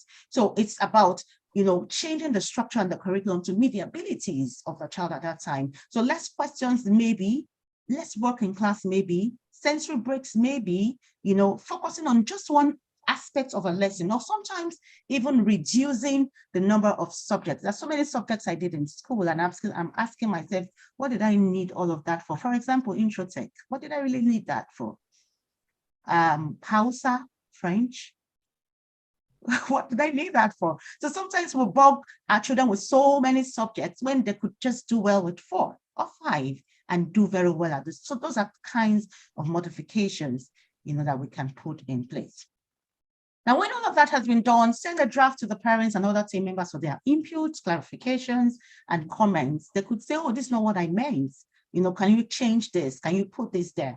And then you meet again, if it's possible, either physically or virtually, or, send forms again, and to review the document before you finally adopt. And when you're done, get everybody to sign. Like we say in Nigeria, it gets why. So we have to sign it. And that shows that basically I was a part of this process. I'm putting my signature to say, this is what I said, and I can stand by, I can defend it at any time. It also helps if in a couple of years we need to go back, to say what happened in this year, we know who to ask questions, we know who to make an input on. I don't know if my time is up. As to just wrap up quickly, approach IEP meetings as partners, not as, when people say, oh, I'm going for an IEP meeting, it's like, you go with this whole idea that we're going there to fight, to argue. No, we're going there as partners to work together. And like I've said before, work within your level of competence. If you cannot, please tell the parents, I'm so sorry, this is not my area of competence, I need to consult with someone else. There's nothing shameful about that. Learn to consult, learn to collaborate. Now, it may be very useful for you to specify your own skills deficits. So what can't I do as a school? I keep telling people that there's some, in as much as I'm an advocate, for needs in Nigeria, for children with special needs, for disabilities in Nigeria, there's some children I cannot work with because my facility is not equipped, for them. You can work with children with visual impairments. I'm not trained, I'm not equipped for that. So don't work outside your areas of competence. Keep your IEPs individualized. Do not copy and paste. Don't go take assessment from someone else and just change the name and say this is how it's meant to be. It's a living document that needs to be modified, adjusted, revisited, and all reasonable adjustments made by the parents. And I use the word reasonable because as parent, I'm a parent myself, we can sometimes be unreasonable in our demands. We want the children to read, when they cannot blend. We want them to do the mathematical tables when they don't know 1 to 10. So sometimes the request could be unreasonable, but let's be very calm and explain why we may not be able to reach those goals at this time. Like I said before, don't get caught up with the labels. Don't get caught up with secular reasoning and hypothetical constructs, things like he can't do this because he's autistic, he's just too lazy. I've heard people say that he's too lazy, oh, he's just very uncooperative. Let's not get caught up with that. If you plan very well, you will discover that you get ahead of to learn. We'll just quickly talk about data collection. Data collection refers to information that is used as a basis for reasoning, discussion, or calculation. So you cannot be working in the field of special education or even in education without collecting data. And data is collected so that we're able to make important decisions. So we make data-based decisions. We don't go at those days where we just wake up and look at the child and say, no, he cannot. I've seen him, he cannot. And I've been a victim of that, years ago, where someone looked at my child and said, oh no, he cannot be in this school. So sometimes we still work that way just because we think, that the way the child is behaving or the student is behaving at that time tells us what the intellectual capacity of that individual is, and it is not always so. So we make data-based decisions regarding what class the child should be, regarding what skills they should be learning, regarding what needs to be done next. Data is needed. It helps us to identify and understand the patterns of response. What has been done before? How did he do it? How long did it take? What was the response like? Did he pause before he made that response? We get to know the patterns for that individual, and it helps us to plan to achieve better outcomes. Data helps us to know how often, like I've said before, it gives us a baseline. Where did we start from and where are we going? And it helps us to monitor progress. Now, I'll just quickly talk about one key area that we often miss out on, and that is self-monitoring data, where we teach the individual to monitor for himself what he's achieving. It works wonders. what were you able to do today? What do you think you can do today? You know, and there are different ways, playfully, we can do that. You know, what's your target for yourself for this week? How many math work do you think you should do today? And then at the end of the day, you're asking, how many did you do? So how many stickers do you want for that? It just puts that, you know, learning in like a team format, in a way that the student himself is responsible, you know, for his learning, no matter what the level of deficit is. And then of course, they are able to detail, you know, what they have learned and what needs to be learned. Of course, there are other data collection methods: frequency, duration, latency, rate, interest first time, what time did it take from when I gave the instruction to when he responded, which is the latency. What time did it take from when he made a singular response to the next, which is inter-response time. All those are forms of data collection, and there are sheets for collecting that. I don't mind sharing some. If anybody will contact me after this, there are a lot of forms, you can make yours and to help. Of course, we have the permanent product recording, and I think it was Amanda Kirby that said something around taking pictures. You know, those are permanent products. What work did that individual do? It's not everything that it's 5/10, 10/10. No, sometimes it has to be what work was done, the science project, put it in a portfolio, put it in, you know, create like a diary and put it on your wall, celebrate the child. And those are all forms of permanent product recording. And it helps a lot even in convincing parents that the child has a lot of capacity. Of course, we have the behavior charts or the ABC charts for us to monitor behaviors, and so many others. We don't have enough time. Now, I want to just quickly say that data is useless if it's not analyzed and put to use. So we need to analyze the data, and it takes training to learn to analyze data. Is this data stable? Is it ascending? Is it something we want to ascend? So if behavior is ascending, then we're in trouble. But if skills are ascending, yes, we are happy. Is it descending? If our skills are, if the data is showing that the skills are descending, then we're in trouble. But if behavior is, you know, behavior that challenges is descending, then we are very happy. Is it variable? Then we may want to look at what are the other variables, what other things in the environment could be impacting on the responses and the behavior. Now, in record keeping, finally, this is my final one. I can see that Lola is getting a bit fidgety. So record keeping, data we collect is not discarded, but we keep it because this is an individual that is evolving. We need it. And let me quickly say that the reports and the records are not your property. They belong to the individual. So any school, any authority can ask for them at any time. And if the parent comes to you to say, please, can I have my report for 2 years ago? Don't say, no, I don't want you to take it to that school. It's their property, and it helps to make, you know, to provide that continuum of services so that it's not truncated. You know, so that you don't just start from the scratch each time the child has to leave Lagos to Abuja, then you start again from the beginning. So we need the data to be put together. It's not discarded. How long? It depends on your field. In the field of behavior analysis, we say 5 to 7 years, depending on what board you're certified under.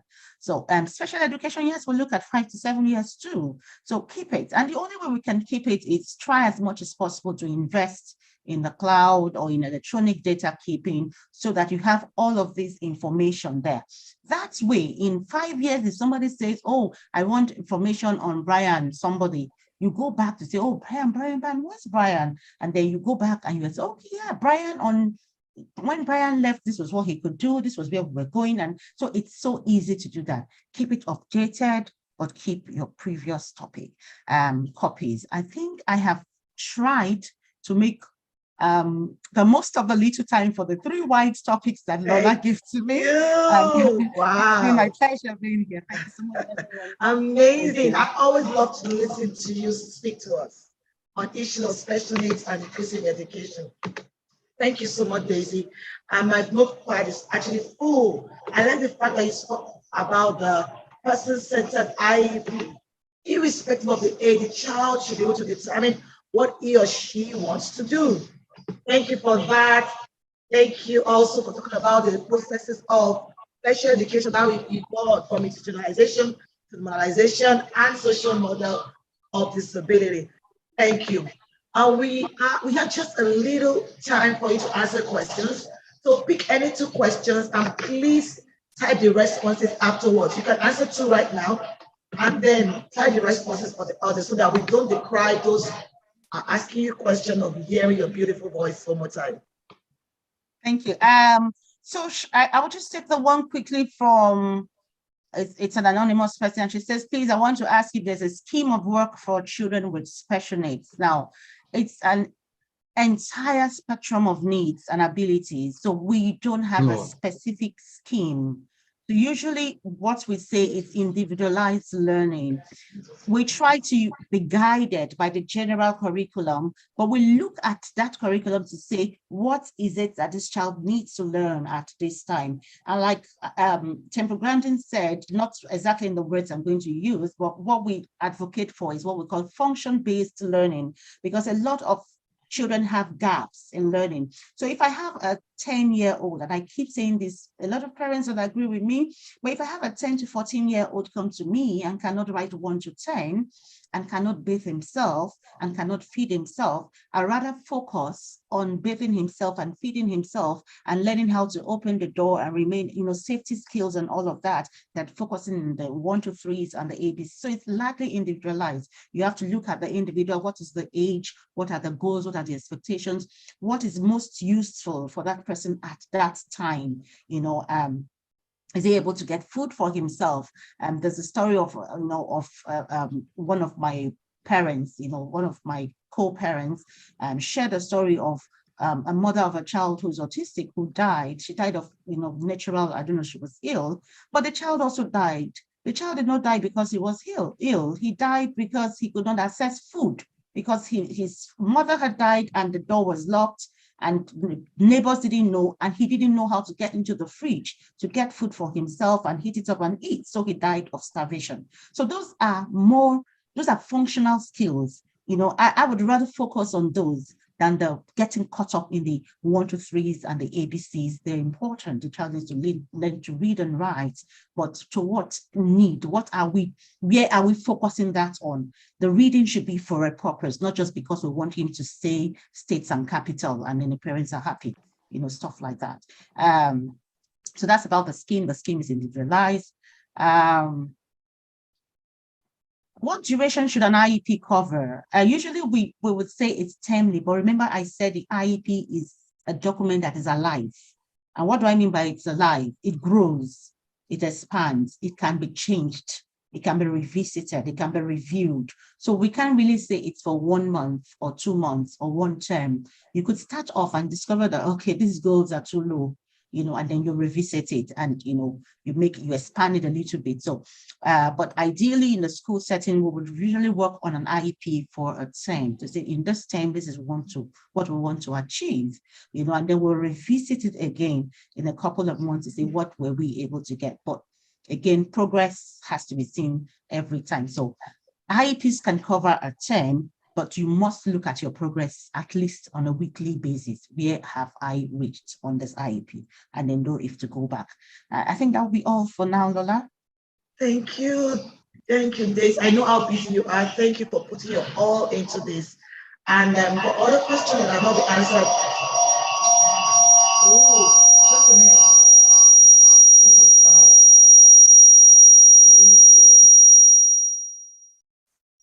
Can we hear me now? Yes, we can. Great.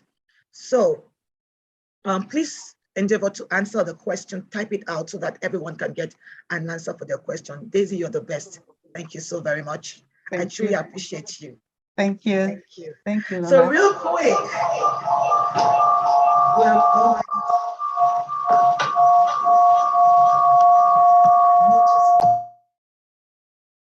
can we hear me now?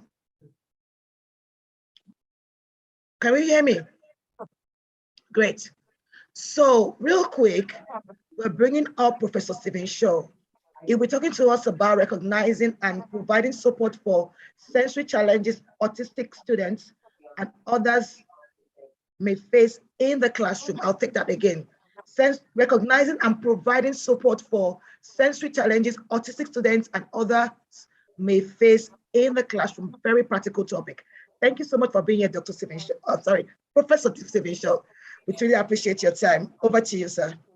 All right, thank you very much. It's a pleasure to be speaking to you about sensory issues, which have a great effect on autistic individuals.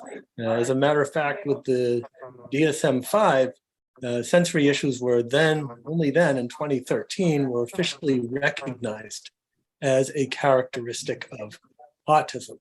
So let's take a look. I'm going to bring up my presentation. And there we go.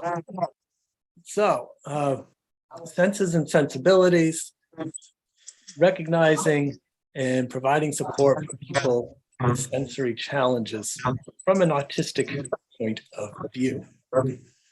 So, what brings me here to talk to you about sensory issues? We'll take it from the beginning. Things were pretty typical at first. At 24 hours of age, my wife said, I look like an egg. And I'm going to step away for 30 seconds to close my door because I hear a lot of noise coming from outside, so don't go away.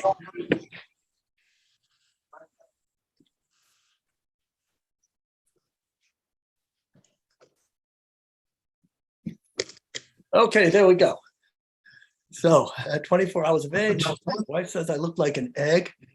But then at 18 months, like what happens to about 30% of us on the autism spectrum, I was struck with the regressive autism bomb, where I lost functional communication. I had meltdowns. I withdrew from the environment. Sensory issues. There was so little known about autism in those days. The questions, where does autism come from? What do we do about it? And those questions remain to today, where we still don't know what the causes are of autism. We have some clues, but no specifics. However, we know a lot more on not so much what to do about autism, but more what to do with autism. And I'm hearing an echo, so a little bit disruptive. Maybe someone can mute something or other. All right, that's much better. Thank you very much. We're now focused more on and transitioning to what do we do with autism? Whether it was Temple Grandin talking about focusing on strengths, and asking what the autistic person can do, and building productivity and fulfillment and success on those strengths, whether it was just as we were learning about the IEP, the I in IEP, the person we are supporting, what are their strengths? What can we do to work with their strengths? And that's really good to see. So anyways, back to my situation. There was so little known about autism in those days that it took my parents a whole year to find a place for diagnosis. And even at that time, sensory issues were present. So for example, I didn't like light touch. If someone gave me firm touch, then that would be fine. So in other words, a tight hug versus a light touch was much more preferable. I also remember being scared of thunderstorms because they were just so loud. Another example of a sensory issue. So anyways, back to the doctor. Now it's 2.5. I get a diagnosis. The doctor recommends institutionalization. But fortunately, my parents, we see ever increasing numbers of parents in Nigeria and Africa and around the world, they advocated on my behalf. And they convinced the school to take me in about a year. And it was during that year that my parents implemented what we would today refer to as an intensive home-based early intervention program. And this was a program emphasizing music, movement, sensory integration, narration, imitation. And that's just today's terminology, because in those days, the concept of early intervention didn't even exist. So really, what it was from my parents' point of view, desperately trying to reach their child. And what did they do? Well, first they tried to get me to imitate them. Now, imitation is a time-honored educational and therapeutic strategy that just about everybody uses in one way or another. Anytime that you've shown somebody how to do something and then have them do it, then that's imitation. But for us autistic people, perhaps due to a difference in mirror neurons, that just didn't work. So my parents flipped it around and they imitated me. And once they did that, I became aware of them in my environment. So if I flapped my hands, they flapped their hands. They built that connection. And I believe the people who are most successful with autistic individuals are those who meet them where they are, build a trusting relationship, and then move on from there. So with that work that my parents did, speech began to return. I believe that we have the technology, we have the know-how, we have the wherewithal, so that autistic individuals leading fulfilling and productive lives can become the rule rather than the exception. And it's really a matter of taking strategies and techniques that we already know and matching them to individual profiles, which is done, or supposed to be done in the IEP, as you heard in the previous presentation. So therefore, I think we can turn away from the closed doors of deficit, disorder, and disability, as most people think about autism, to the open doors of ability. And rather than being a bomb, autism becomes da bomb. And what that means is that when we're able to match interventions and education to individual strengths and interest, we can have autistic individuals who are wildly successful. Your keynote presenter, Temple Grandin, is such an example, focusing on her strengths and her interests in humane cattle processing. Look where she is now. And in fact, she's even better known in the cattle processing industry than she is in the autism world. So here I am at age 4. With speech beginning to return, I entered the school that initially rejected me. I got reevaluated. And instead of being considered a psychotic and ready for an institution, I got upgraded to neurotic. So things were moving up in the world. I discovered the wonderful world of watch motors. I was found by my parents taking apart a watch with a sharp knife. I would pop off the back, extract the motor, remove some of the gears, spin them around, and then put it all back together again. And the watch still worked, and there weren't any pieces left over. My parents, upon noticing this, instead of looking at the closed door of disability, disorder, and deficit, they looked at the open door of ability and soon provided all kinds of other devices to take apart and put together. They were focusing on my strengths, my abilities, and asking the question, what can our son do? And that's what we need to do. We need to be asking, what can the autistic person do? And in doing so, my parents made a big deal about it, helping me build a sense of self-awareness, which is vital for building a sense of self-determination or making good decisions about yourself as an adult. So what about sensory issues? Before we talk about sensory issues, I think it's important to experience sensory issues, or as close as we can get to that, by looking at a video of the sensory overload activity. And in this activity, imagine that you're person number 1. You're playing the role of the autistic person and you're sitting in a chair. Your job is to listen to what person number 5 is reading to you, just a paragraph of text. So while that's happening, you've got a second person standing behind you and scratching the back of your neck with an ID card or a credit card.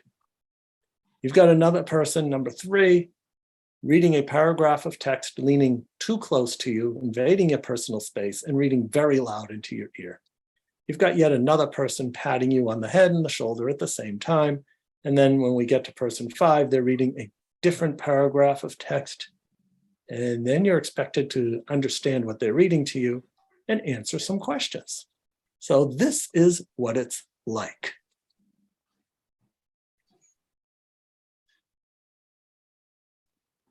And I think what I need to do is make sure I share my sound as I share my screen.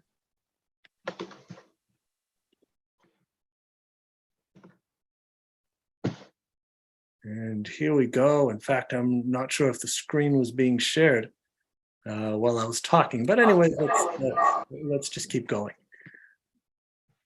Here we go. And let's get back into it. And here is the video of what it can be like to experience sensory overload.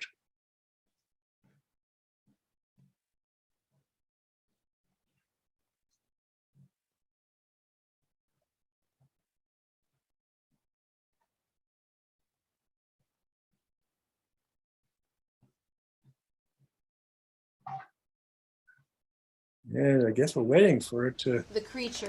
Million golden jellyfish spend their days softly pulsating in a small saltwater lake in eastern Palau. Their skin too soft to harm snorkelers. About 12,000 years ago, water from the Pacific Ocean flowed into the lake basin, bringing jellyfish with it, but not predators. As a result, the golden jellyfish multiplied without restraint. The jellyfish do have one nemesis, Anamoeces, that lurk in the shadows of the water, ready to eat them. The jellyfish's consistently daily migration pattern helps keep them safe and well fed. They spend 14 hours popping up and down to gather. Otherwise, I wouldn't be Then walking before with you for chasing the the second time sun around this from silly the lake. east to the west, crisscross. How many years ago did water from the Pacific Ocean flow into the lake basin? I remembered hearing 12 something. 12? 12? How many golden jellyfish spend their days softly pulsating into the small saltwater lake? I didn't hear golden jellyfish. And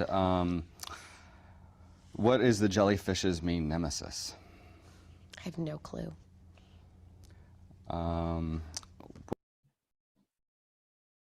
What about, do you know anything about their daily migration patterns? I just kept hearing something about a creature. No, How many hours they bob up and down? no. So that gives you a little bit of an idea of what it can be like to experience sensory issues in the classroom for an autistic individual. And for the autistic individual, it's even more challenging because for the autistic individual, in contrast to the person sitting in the chair, for her, it lasts about a minute and she knows it's going to be over. The autistic individual, it just goes on in perpetuity. Additionally, sometimes when I do this live, the person in the chair stands up, usually flaps their hands and says, "Enough, everybody stop." And the group always stops. But what about the student who communicates that they need to take a break and they need to stop? How often do we listen? And often we don't. And finally, what are the expectations for the person in the chair to get the answers right? Between 0 and none, whereas for the student, the expectations to get things right in school is at 100%. So that gives you a little bit of an idea of what sensory overload can be like for the autistic individual. The creature. Well, let's just get this to move along. So what is, let's see if we can back up by one. There we go. So if we think about sensory processing, that is most of what your brain does. Making sense of the environment around you, taking information from your senses, organizing it, and processing it so that you can make sense of what is happening. And most of the time it works, but sometimes it doesn't. And when it doesn't, that is when the brain is unable to effectively process information. It's not brain damage, but it's more like indigestion or maybe like a traffic jam. And what happens is some information comes in too strongly and other information doesn't come in strongly enough. And what comes in may be distorted and unreliable. So as we consider the work of occupational therapists who commonly divide senses into outer and inner senses. The outer senses, sight, touch, taste, hearing, and smell, we learn those in grade school. And then we've got some inner senses, the vestibular, which helps you keep your balance, proprioception, which tells you where your body parts are in space, and how much force to use to accomplish a task. So what's an example of proprioception? If everybody would like to touch the back of your chair right now, just reach behind you and touch the back of your chair. And I bet everybody who's done that has not turned around to look at the back of their chair. Because you just know where your body ends and where the chair begins. That's body to environmental relations. And for autistic people, that can be a challenge. And if you don't know where your body ends and where the environment begins, you're going to have a very hard time doing anything else. Proprioception also tells you how much force to use to accomplish a task. So let's think about the simple act of writing. Some of you may be taking notes. Those of you who are, you take for granted just how hard to hold your pen and how far to move it around to write. But for the autistic person, we have to really focus on just how hard to hold that pen or pencil and how far to move it around to write legibly. And if we're focusing so hard on the physical act of writing, there isn't much left for the creative mental act of writing. One of the worst experiences I could have in school, other than bullying, would be to walk into a room with a paragraph on the board. Because what that meant is that we were going to have to copy it down. And it would take me all period to just get through a few words, whereas everybody else had already finished and gone to recess. Then there's interoception, and that provides you information about internal states, such as when you're thirsty and need to drink liquid, such as when you're hungry and need to eat, such as when you've eaten enough and now you're full. And where we see some challenges with that for autistic individuals is, for example, in toilet training. Most people take it for granted that they know when they have to go to the bathroom. But if you aren't getting those signals to tell you, then you're going to have a lot of accidents. And that's often the cause for difficulty in toilet training, just not knowing when you have to go. And that's why it's so important to consult with a qualified occupational therapist in order to get an evaluation of a person's sensory profile and then strategies in which to provide support. So what happens is some of the senses are turned up too high, where too much information comes in. Some senses are turned down too low, where not enough information comes in. And the information that comes in tends to be unreliable. So we're depending on unreliable information from the environment. What are some common sensory issues? Many people perceive fluorescent lights, like most others perceive a strobe light. Now, a strobe light is fun during holidays, parties, but you're not going to do very well if you're in a room lit with a strobe light all day as you try to work or you try to go to school. Another challenge that we face in terms of lighting has to do with recessed lighting, lights that are shined down from the ceiling. Many of you, for example, may think that this hat's a fashion statement. And of course, it's always good to support my university, Adelphi University, whenever possible. But in fact, it's really an accommodation. An accommodation. So thinking back to the IEP, what is an accommodation? An accommodation is a modification that's made, could be to the curriculum, it could be to the environment. And once we make that accommodation, that individual is able to do the same thing as everybody else. So for me, being under recessed lighting fixtures is probably like looking into a spotlight for most other people. Here is the accommodation. Haircuts, we know that many autistic people have difficulty with haircuts. Maybe it's the loud buzzing of the scissors. Maybe it's the light touch. Maybe it's the smells. And while I wasn't thrilled with any of that, what really affected me was that haircuts hurt. So what do you mean haircuts hurt? Well, when hair gets cut, each strand gets a little tug along the way. And some of us feel that tug more than others. For me, I heard it so much that it actually hurt. But there was so little known about sensory issues in those days. So it didn't make sense. And I didn't have enough verbal ability or capacity in which to explain things in a way that my parents could understand. So these are just two common sensory issues of many that autistic people face. Vestibular sense, being hyposensitive, that meant in proprioceptive sense, I was also hyposensitive, which meant I was a sensory seeking child. Sensory seeking child is the child that would spin around in circles and that likes to go on carnival rides, for example, or amusement park rides. I remember spending all day on a roller coaster and having a great time doing that. And now as an adult, I get my vestibular and proprioceptive input another way. And that's part of the reason that I've now traveled to 52 countries to talk about autism, because that involves flying in an airplane. And there's great vestibular and proprioceptive input when flying on an airplane when it takes off. And it gets even better when an airplane goes through turbulence as it bounces up and down in the air. And as I watch the wings of the plane kind of flapping up and down and flexing. And why do the wings flex when a plane goes through bumpy air?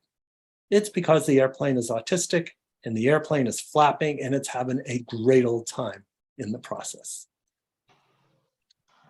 So that brings us to a related subject, which is self-stimulatory behavior, often referred to as repetitive non-functional behavior.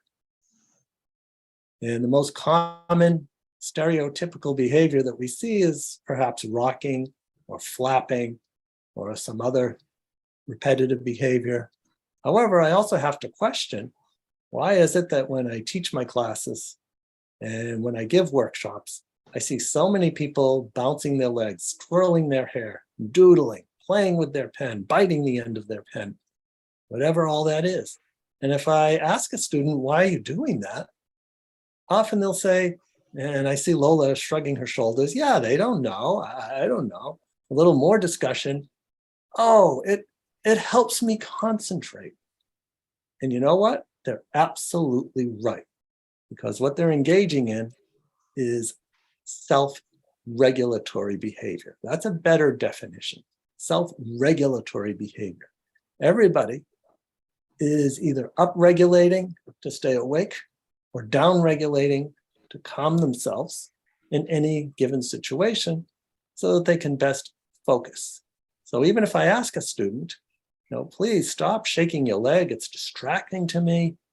What happens, and I'm talking about college age students, what happens, they stop for a few moments and that motor starts right up again, or something else, so another repetitive behavior occurs. And the same happens with autistic people. We say quiet hands, hands down. What's going to happen? Maybe a few minutes, then it's going to come back, or something more disruptive is going to occur. So speaking of flapping, what's wrong with flapping anyways? It doesn't hurt anybody. Watch a game show such as the Price is Right. And when a contestant gets called down to the front, they jump up and down, they scream, and they do a lot of flapping. And they're not autistic as far as I can tell. So what do we do? What can we do to help the autistic individual who's probably engaging in self-regulatory behaviors or actions greater than most other people who have learned socially acceptable stims of self-regulatory behaviors? Because most of the time you can bounce your leg or twirl your hair and nobody says anything about it. And the reason why is that autistic people tend to be more dysregulated. So our attempts to regulate are going to be greater. So what will I do if I have a student who needs to regulate? Well, what about the student who's swinging their legs back and forth, bouncing their legs? There's nothing wrong with bouncing your leg. But if they're kicking back and forth, maybe I would get one of those heavy rubber bands like you see on the bottom left of the blue chair. And they can kick back against that and still meet their sensory need. A student who is flapping, maybe I'll go over to that student and say, here, squeeze this, and hand them a squeeze ball, very much like you see in that middle picture. And what I'm doing is I am redirecting. You can't stop self-regulatory behavior, but if it's disruptive in a particular situation, you can redirect, because that student, that individual, whether they're autistic, whether it's in grade school, whether it's in college or at work, they're going to self-regulate. whether you like it or not. They have to do it. You have to self-regulate. And sometimes it's just a matter of redirection. I've seen many occupational therapists take Velcro, attach Velcro strips underneath a desk. And then the student can run their fingers along the rough side or the soft side, depending on what their sensory needs are, and in that way meet their self-regulatory needs. Perhaps this person has some sensory issues. That's why he looks like that. If you or you know somebody who has difficulties in many of these areas, they may have mild or maybe not so mild sensory regulation issues. So it's been a pleasure talking to you about some things that come to mind when I think about sensory processing challenges. And I encourage you to ask any questions you have. I see that some have popped up in the Q&A. And whatever questions we don't get to today, I encourage you to email me, and I'll be happy to answer questions via email. I want to thank you for all that you're doing to support autistic individuals to lead fulfilling and productive lives, and in doing so, making that the rule rather than the exception. So I think it's now Q&A time, and I'm ready to answer some questions. Professor Shaw. Thank you. Can everyone hear me? I can hear you. Oh, perfect. Thank you, Professor Shaw. It's been a pleasure to have you here, and you've touched on, really valid things that are practical for the classroom. We have a number of questions. I'll take maybe 3 or 4 of them and see how quickly we can get through this. So someone has asked, how do you manage sensory overload when it is internal and the child wants you to help by hitting his head? So I guess this person wants to know how you can manage self-harming behavior when that is arising as a result of sensory overload. All right, that's a very good question. Self-harming behavior, and there is a question that somebody asked, is biting a self-regulatory behavior? And often these behaviors are self-regulatory. And what you need to do is you need to find what is overloading the student in this case of the sensory overload. Is it the fluorescent lights? Is it a sound, for example? Is it the sensation of scratchy clothes that they're wearing? For example, for me, tight clothing, I can't tolerate tight clothing because it provides too much sensation, which is why my clothes are always very loose. And as long as I don't have to dress like an accountant or a lawyer or a banker, then I'll be perfectly fine. Whereas I know other people who are autistic wear very tight clothing because they say it helps them understand where their body is in the environment. All right, another question. Yes, thank you for that. I guess that also addresses the biting question. Another question is, how do I help a 5-year-old who wants an adult to always accompany him to the toilet because it seems he's scared of the WC and always looks at the window? Without an adult, he won't use the toilet. All right, well, a toilet is very loud, or it can be very loud. Especially, I'm not sure how the toilets are in Nigeria, but I know in the United States, which is only one country out of 195 or 196 countries, we've got these horrific public toilets in public places that make an incredible rushing sound or a vacuum sound when you flush them. And I don't like that sound either, it's too loud. But even at home, the regular toilet, it makes a lot of noise and it may be sensorially overloading. So maybe we can start by, or a couple of things that come to mind is one, wear ear protection when going to the bathroom. And that way the toilet will not seem so loud to the student or to the individual. The second thing might be to record the flushing of a toilet and then give that recording along with a means of playing it on a computer, for example, and let the student play it back and let the student control the volume starting at first at a very low volume, and then eventually slowly bringing that volume up to the loudness of the toilet. And these are some things that may help. Thank you. Thank you again, Professor Shaw. It's been an absolute pleasure to have you here. And thank you for your time. Oh, it's my pleasure. We'll now move on to the next segment, which is the panelist session.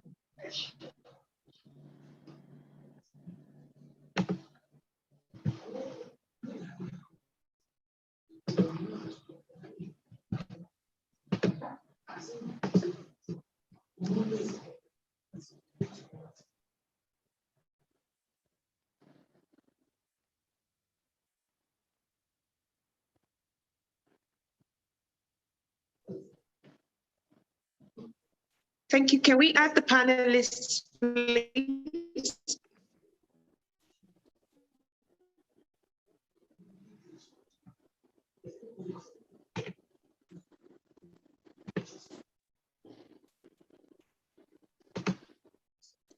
Can we add Princess Nwakego Ibrahim Pam, Mrs. Bolanle Adewale, Mrs. Judy Nzisa for the panel session, please?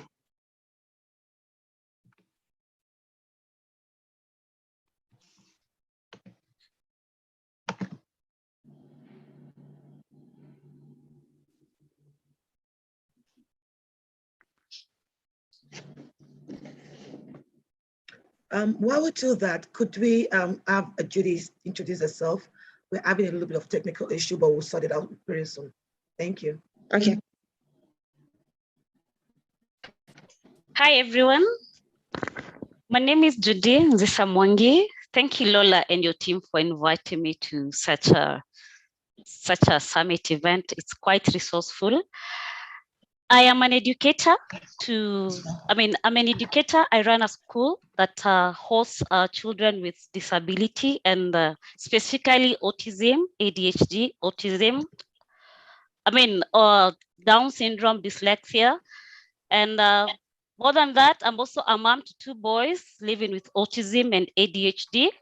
My boys are 6 years and 3 years, almost turning to 4 years. Thank you.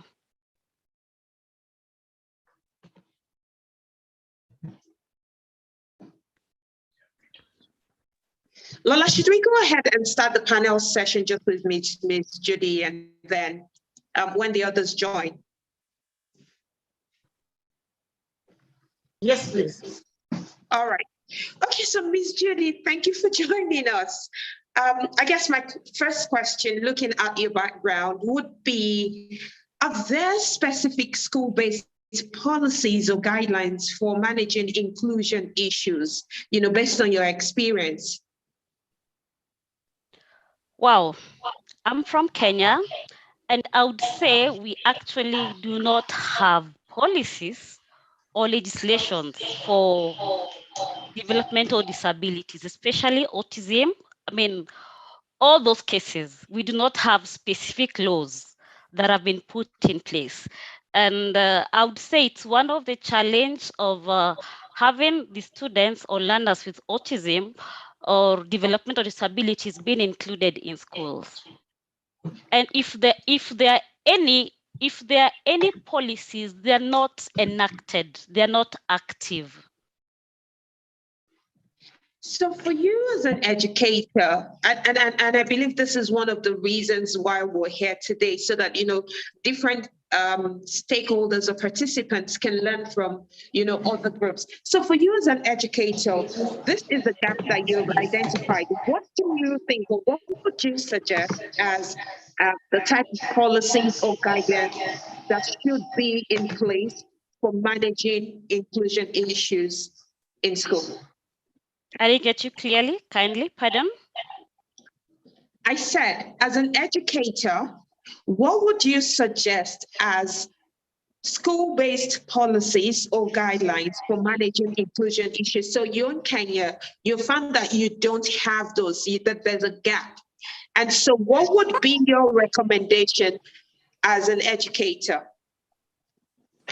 Okay, I would start with the school administration. I think we still have schools lagging behind in being functionally and being inclusive. And I think schools should be ready and should have mission policies, should have a philosophy of being ready to include learners with developmental disabilities. So one thing is that if you're running a school or if you're an administrator, it is good to have in mind that you need to include this in your mission, in your vision, in your philosophy, so that you can run with it as you run a school. The other thing is that we need to push and create awareness so that we can have legislation and policies that are active, so that we can have learners with developmental disabilities are actually included in our school system, and not just inclusion, they should be catered for. Getting enough support, getting accommodation, getting enough resources, getting the right functional education that they require, so that they have they get quality education just like any other child. Because education is a constitutional right for every child, and we should actually push for quality education for all children. I mean, thank you for sharing that approach. I guess this would just lead me to the next question. And this is based on some of the things that we see and hear around about who is responsible, in a school for managing this policy. So who would you say is responsible in any school or educational setting for inclusive education policies and guidelines? Well, I would say we are all responsible, starting from parents, teachers, administrators, therapists, any person, even the doctors, neurologists, speech therapists, occupational therapists, because we're supposed to work as a team. It cannot be possible to have only one person, or rather one unit working alone. We need to work as a team. So we need to all pull up our voices together and be able to push for the right services, for the right strategies, for the right accommodation, and it has to come from all quarters. Because if, as an educator or as an administrator, I push for inclusion and I push for the right services at school, and a parent at home is not actually implementing or not giving support, or maybe the legislation or the government policies are not supportive, it gets to be a zero job that is done. So we all have to work as a team. Thank you. I think that collaborative approach is very useful. Understanding that it's not just one person, we need everybody to be on board, with inclusion. Mrs. Bolanle Adewale, thank you for joining us. I think you've joined now. Yes, I Mrs. have. Adewale. Yes, I have. thank you for joining us. I understand how this tech issues. I understand how this tech issues can be, and very well, thank you. So the next question is coming to you. So it is said that inclusive education settings provide a better quality of education for all children and are instrumental in changing discriminatory attitudes. How do you think this is being achieved in Nigeria? Okay, thank you so much for having me. It's nice to be on this platform. And again, congratulations to Cadet and everybody else who has put this together. Awesome, awesome work. So to answer your question is how the inclusion is being implemented in Nigeria in order to be able to get quality education, and also how it is instrumental to changing discriminatory attitudes. Okay, so I would say the first thing that we see in Nigeria, so I run an inclusive school. So I'll just talk from the premise of what I do and the kinds of challenges we have and how we have seen it, improve the lives of people that have come into the school. So what I find is when you are deliberate about having an inclusive setting and you have admitted the students and everybody, the first thing you do is to enlighten everybody on who's coming in, enlighten every single member of the school, including the cleaners, everyone. and the students particularly. So when I talk about the students, I'm talking about the neurotypical student. It's extremely important that they all also know who's coming. And once they know, they start to work to them as though they are part of them. Everybody works hand in hand. They collaborate on matters. The curriculum is shared. The specific learning goals are catered to. They're made known to everyone. So as a result, what you'll find is these children find themselves being able to flow. Because you have tailored their own curriculum and you've made it unique, things are not too hard for them to do. They flow with the system, they flow with the curriculum in class, but you have adapted theirs in a way to make it okay for them. So as they flow, they don't feel different, they don't feel segregated. They don't feel like they have to be discriminated against because everything just seems normal. When you have an environment where you have mixed children, you have mixed age groups or mixed abilities, you find that everybody is different and unique already. But if you as the teacher or the school, if you're not deliberate about tailoring the curriculum to suit them, then you start to have challenges. So I find that one very big way to make them feel among and to make them belong is first and foremost, make everything easy for them, make them fit in and make everything accessible to them. So they don't just come into the environment and find it hard to come in. If they are physically challenged, you already have things there in place for them. If they're visually impaired, you have what they need. So everything that is needed specifically for the kinds of disorders that one is working with is already there. So they come in and the discrimination is less. So I think those are the main things. If you have that, and the parental involvement, of course, every parent is involved and part of it. So when you have parents that are neurotypical with children that may not be neurotypical, children that are neurodiverse, but other parents are, so if all the parents come together, because they have no disability, that already begins to eliminate something as well, because the parents' collective effort, so you're not discriminating against parents of children with disabilities, or everybody is the same. So if you all bring them together and you're deliberate about this at every point and every step of the way within your school, you'll find that everyone is accepted and the discrimination is less. Thank you very much. You've mentioned really valid points, bringing everybody together and letting the neurotypical group understand what is happening so that from the very beginning, they know what they're experiencing, and also putting it out there that this is the kind of educational setting that you run, so that when neurotypical parents bring in their children, they also know what to expect. So you're already managing expectations. But I guess this makes me then wonder, in any school, inclusive or not, we're bound to have, issues around bullying. And this does not, preclude the fact that you have already tried to make other people aware, even among children who are neurodivergent themselves. So this isn't a neurotypical versus neurodivergent group. It could be amongst any group. So is bullying both physiological and is bullying both psychological and physical against children with SEND an issue that is hard or difficult to tackle in your school? And if your answer is yes, please explain the sort of bullying that you have had to deal with in recent times. Thank you so much for that question, Basirat. In fact, I'm glad you started off saying that bullying is not just against the neurodiverse. Bullying is something that is inherent in any setting, not just with children, even in offices, even with adults, even the government bullies the nationals of countries. So bullying is a general and common thing. So I would not say no, that it does not exist. I'd be lying if I said that. But what it is as a school, you have to be intentional from the get-go about what your bullying policies are. So you have anti-bullying policies. You make sure that these policies are known to the parents. The policies are known, they're broken down. So to the children, the anti-bullying policies will be in a language that they can read, in a language that they understand. So you make it fun. So you tell them, be a buddy, not a bully.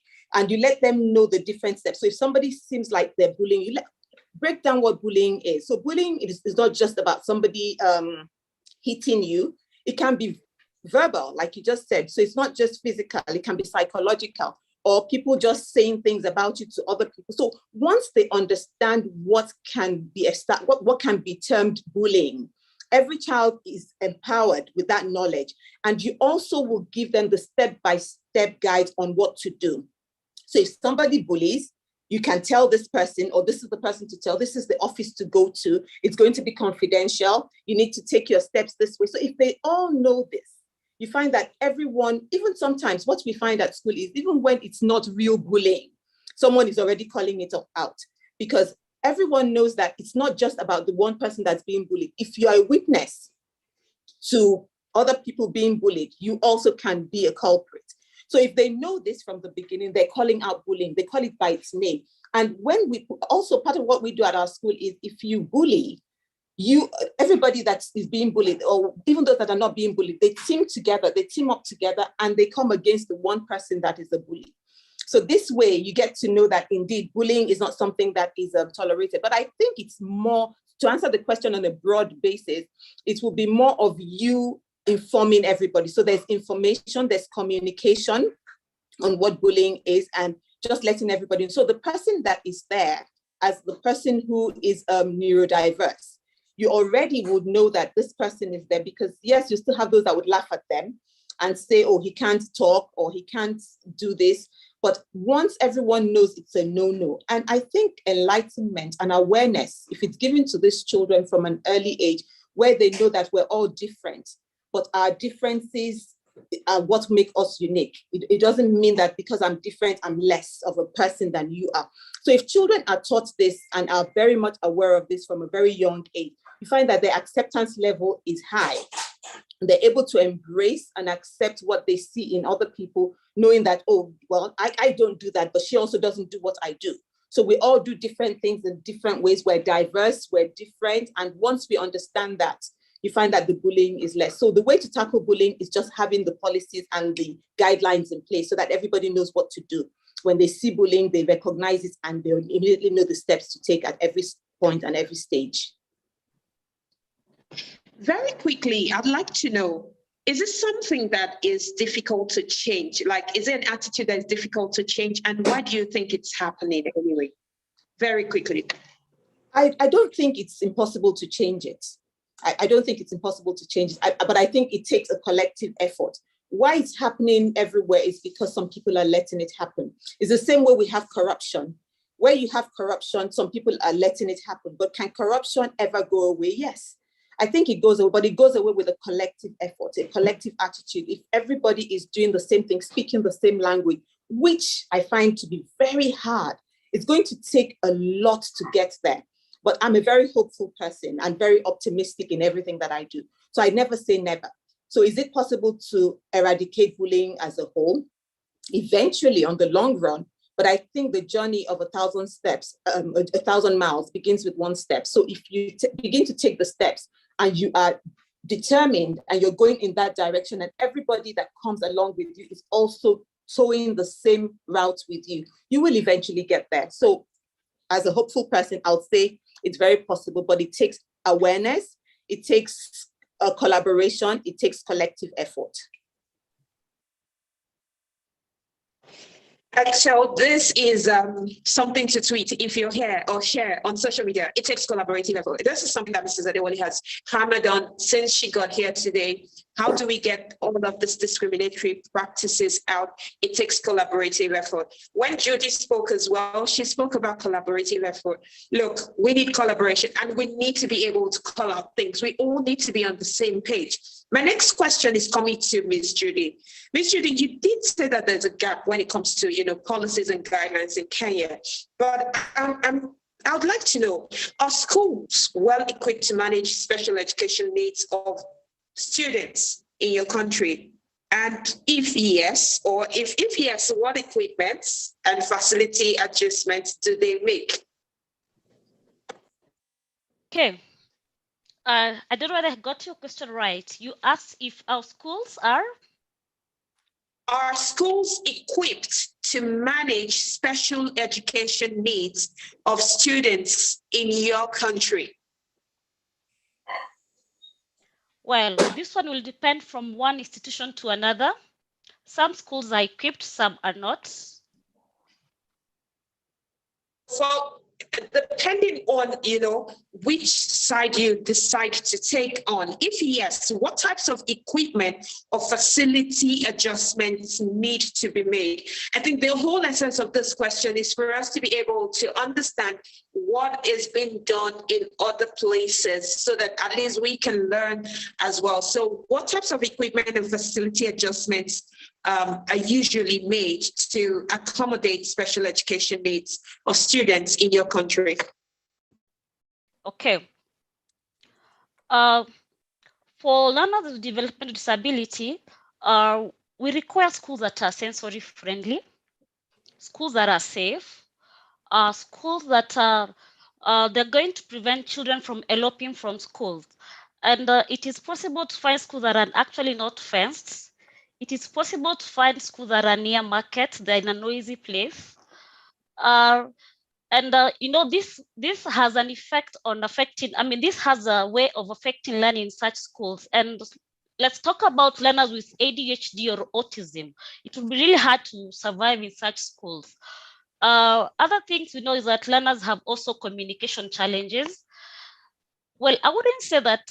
I would mention that all schools have resources on communication, because I think when you talk about developmental disability, it is actually sort of like invisible disability. There's actually no heavy investment on most schools. But again, I know that we should be able to invest on things like communication devices. We should be able to invest on learning resources. For example, we know that autism or other children with developmental disabilities are actually they are intensive on learning resources. They depend more on learning resources because of the nature of disability. Why? Because their cognition is affected. They'll have communication challenges. They'll have processing challenges. They'll have issues to do with functional skills challenges, and they need models, or they need resources that are actually need to be changed over and over. For example, it is not easy to maintain interest on a child with autism by using the same resources. And this gets to be expensive. And I think that is why we're getting that many schools are not actually resourced because of that, because of the cost. Thank you so much. I actually like that you didn't generalize, because that would have meant, giving the wrong impression that every school acts the same way. And so we understand that some, have facilities. And I was quite intrigued when you mentioned fencing. Something as simple as fencing is something that we would consider as a safety barrier to get children to stay in school, because there may be schools that don't even have fences. And these are like practical things that we have to deal with in this part of the world. So thank you for that. My next question is going to Princess Nwakego Ibrahim Ham. I didn't know you had joined us. Thank you so much for joining. So Princess Nwakego. Thank you very much. Thank you. Are teachers trained to incorporate inclusion into their pedagogy? And if yes, how often are they trained? I would say that I'll speak for Africa, because in the Western world, they've perfected the art of involving all the aspects of developmental progress for children with disability. But in Africa, I think a lot has to do with the kind of curriculum that is run in the different countries, especially in Nigeria.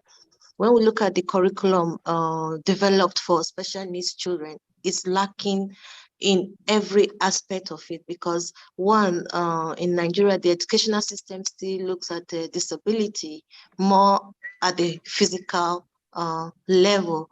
And so with all the educational development in special needs, autism, Down syndrome, it has not yet been incorporated into the curriculum for special needs children. So I would say, no, we're not yet there. But a lot of changes have happened. A lot of progress is being made, but we're still not yet there. So I like that you have decided to tackle Africa, or at least Nigeria, in terms of the Yeah. training. But if we want to move from where we are, which is, a place of not having enough, to a place where we have enough, what would you say are some of the training programs that happen in the other countries where you have been and worked? What does the training cover? What do they do? And what can we learn from them? At least I've been in 6 different continents and work in these different countries in these different continents. And I see that a lot of the trainings involve first cultural background, and then secondly, what are the educational expectations of each society. So it would be wrong of me to give a blanket statement about what training should be involved in. And so that is why training is always adaptable to the different countries and culture, because we need to understand that culture, language is part of education, and it has a major impact on how we relate to education in the different countries. So let me take you back again to Nigeria, because the specification is about what is happening in Africa. I will speak as a speech and language therapist. I like what Dr. Jonathan, I think Daisy Jonathan said about sticking to your specialization. I'm an early childhood educator and a speech and language therapist. So I want to say, in terms of training, in Nigeria, speech therapists are still very, very way behind the Western world, because they do not really have the trainings that they require to get them to the point where they can actually take on a child and they see progress happening within a specified or timeline that it should happen. So like I discussed with Lola of the Cadet Academy, it will be my pleasure to come back home to talk about the different steps in training special needs teachers that want to be speech therapists or language pathologists. In assessing special needs children with speech and language delay, we have about 5 steps that needs to be done before it actually ends on our table. And so that's why I'm very happy. I would like to say thank you to Professor Temple, Professor Amanda Kelby, Daisy Jonathan, and Professor Stephen Shaw, because they really, really gave enough information to parents to know that when you have a special needs child, it's a collaborative effort. It's not a one person fix it all. And that is why I like the advice that was given by Daisy Jonathan, that experts should not go into fields that they're not specializing. They do more damage than help or cure for the children that are involved. So I would say, for teachers that need training in speech therapy, they will need to know that first, they do not diagnose a child if that child has not gone through a thorough medical test. You don't have any data. And I just loved Daisy Jonathan. She spoke my mind as she was speaking, and I was saying, I don't really have more to say on this program, because she just spoke my mind. Without data, as a speech therapist, you cannot work on any child, because then what are you working on? So, and for you to get the data of a particular child you want to work with, there are many administrative forms you need to share with the parents. But let me just share the steps or the trainings that a special needs teacher who wants to go into speech pathology or language pathology should have in mind. First, you have to know the screening and observation technique. You have to know how to do the clinical assessment. And this clinical assessment involves a lot of things. Then you need to know how to write a clinical report. And that's why I liked what Daisy Jonathan said about when you have a data, that data is a live document for that child. Because whatever you do with that child leaves a record for life for that child. Even when they are 30 years old and they want to meet another professional, they will have to find out the history And that is why as speech therapists, we always have a historic background to every child, adult that we deal with, because that is what gives us the information that we need to develop the individual educational plan that we need for that individual person or child. Then we have the period of intervention. So apart from the screening and observation, clinical assessment, clinical reporting, you have to have time where there's an intervention done with the child. So it's during that intervention that you now get to use the report from the clinical assessment, the clinical reporting of who assessed the child, and then you have the intervention, and then you have the progress report. So what are the steps for medical testing? Before you take on a child as a speech therapist, you must have the child go through a psychiatric test, a psychological assessment, physical health check that involves hearing, speech, audio, fine and gross motor. It includes everything, blood work about the child, and then the IQ of the child.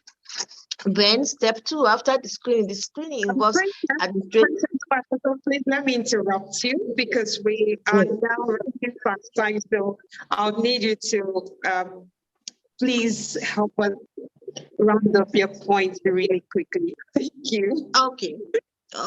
So what I expect the training, at least for special needs teachers that want to go into speech therapy, is for them to know the different aspects of the training they need to have to be able to give a thorough assessment of the child, or have the skills that they need to bring out the child to a point where the child is functional in the society.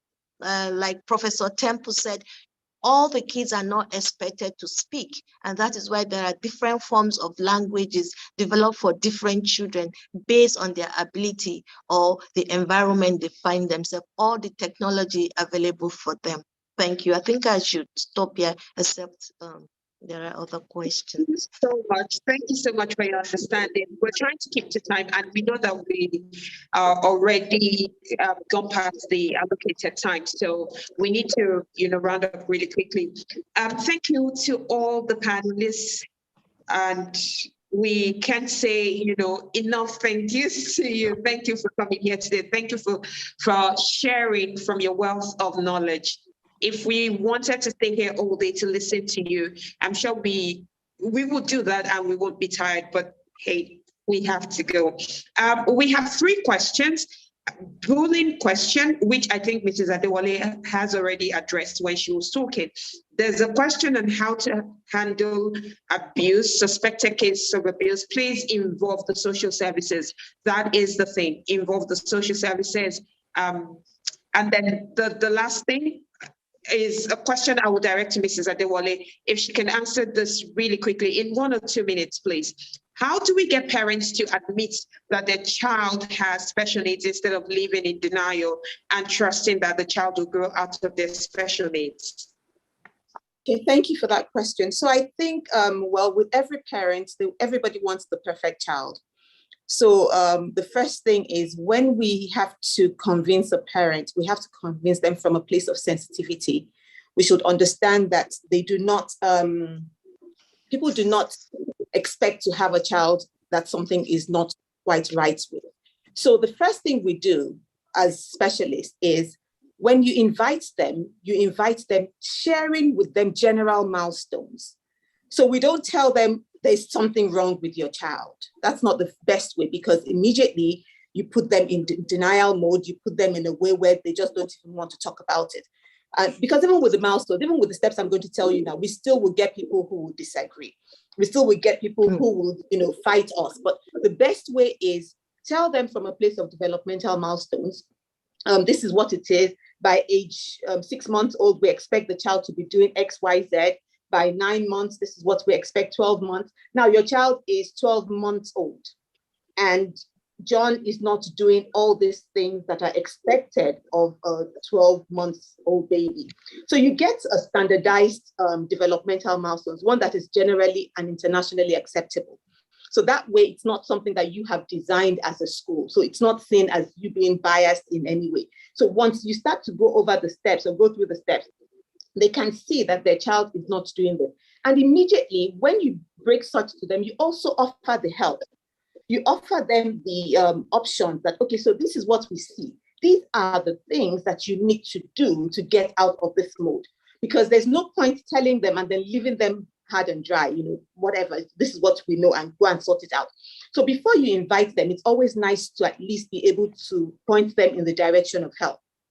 They may not take it, and they may, but be there to offer them that help and say, this is where to go for this. So we'll tell them, get a specialist or a group of specialists. I liked it when someone talked now about how it's a group, it's a multidisciplinary group that will actually do a diagnosis. It's not just one individual. So you don't say, go to your pediatrician alone. So go to a team of specialists, which would include a child psychiatrist, a child psychologist, speech and language pathologist, occupational therapist sometimes, and a behavior analyst sometimes. So when all these people come together, they can assess your child and tell you this is what is happening. So with that specialized assessment, you can now have a tool that tells you this is what's going on with my child. And in every assessment or the report, there's always recommendations. So once you get the recommendations, you start to implement them. Now you can implement them if they're things that you feel you can do as a parent. You can implement them on your own, although we always advise it's always nice to get support from a specialist, somebody who knows more about it. And if your child is really severe, if the case is really severe, then immediately get the services externally. And you can begin to augment at home as well, but always make sure that you see a specialist. So most important thing is be sensitive when you're breaking the news to them, offer them the help that they need, and help them with the implementation process. And just every step of the way, carry them along, let them know that this is what our goals and objectives are. This is what we have achieved. We're moving on to the next. So every way, make it sequential, and you make it go in a progression of simple to complex, and gradually move on in that direction with the help that is offered to the child. Fantastic, fantastic, fantastic. Response, please, if you're still here, let me see the clapping emoji for the response that we just had. Let me see the clapping emoji. And I'll tell you the powerful thing about what Mrs. Adewale just told you. You see, there's this thing about accepting that a child has difficulties, and it is a very difficult thing to process. If you haven't been through it, you would never, and I repeat, never understand it. And so when you come with I need you to admit, right? It is a difficult thing to admit. So we can't just get parents to admit. And parents, nobody likes labeling, particularly when that labeling connotes negativity, you're using it from a place of deficit. Nobody wants that. Nobody. Parents would be more willing to listen to you when you show them, like, oh, XYZ is struggling, but we can help. And this is how we can help. They see that you're interested in helping the child rather than putting a label on the child. And guess what? Whether or not you put a label on it, a child who needs help is a child who needs help.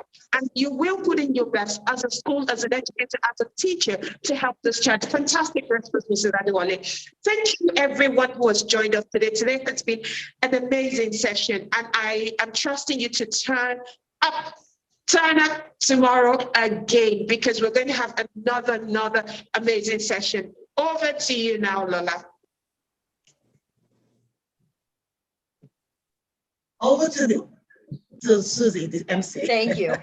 Thank you, Rashida. Thank you, Lola. Thank you to all of our keynote speakers for the highly informative talk surrounding the topic of children with developmental disabilities. And thank you for your great questions, as well as the panel talk. Now, tomorrow we can look forward to discussions around the topic of children with physical disabilities. So until we meet again, my name is Susan Ilian, and it is a pleasure to be your host for Day 1 of the Global Inclusive Education Virtual Summer Camp 2022. See you tomorrow.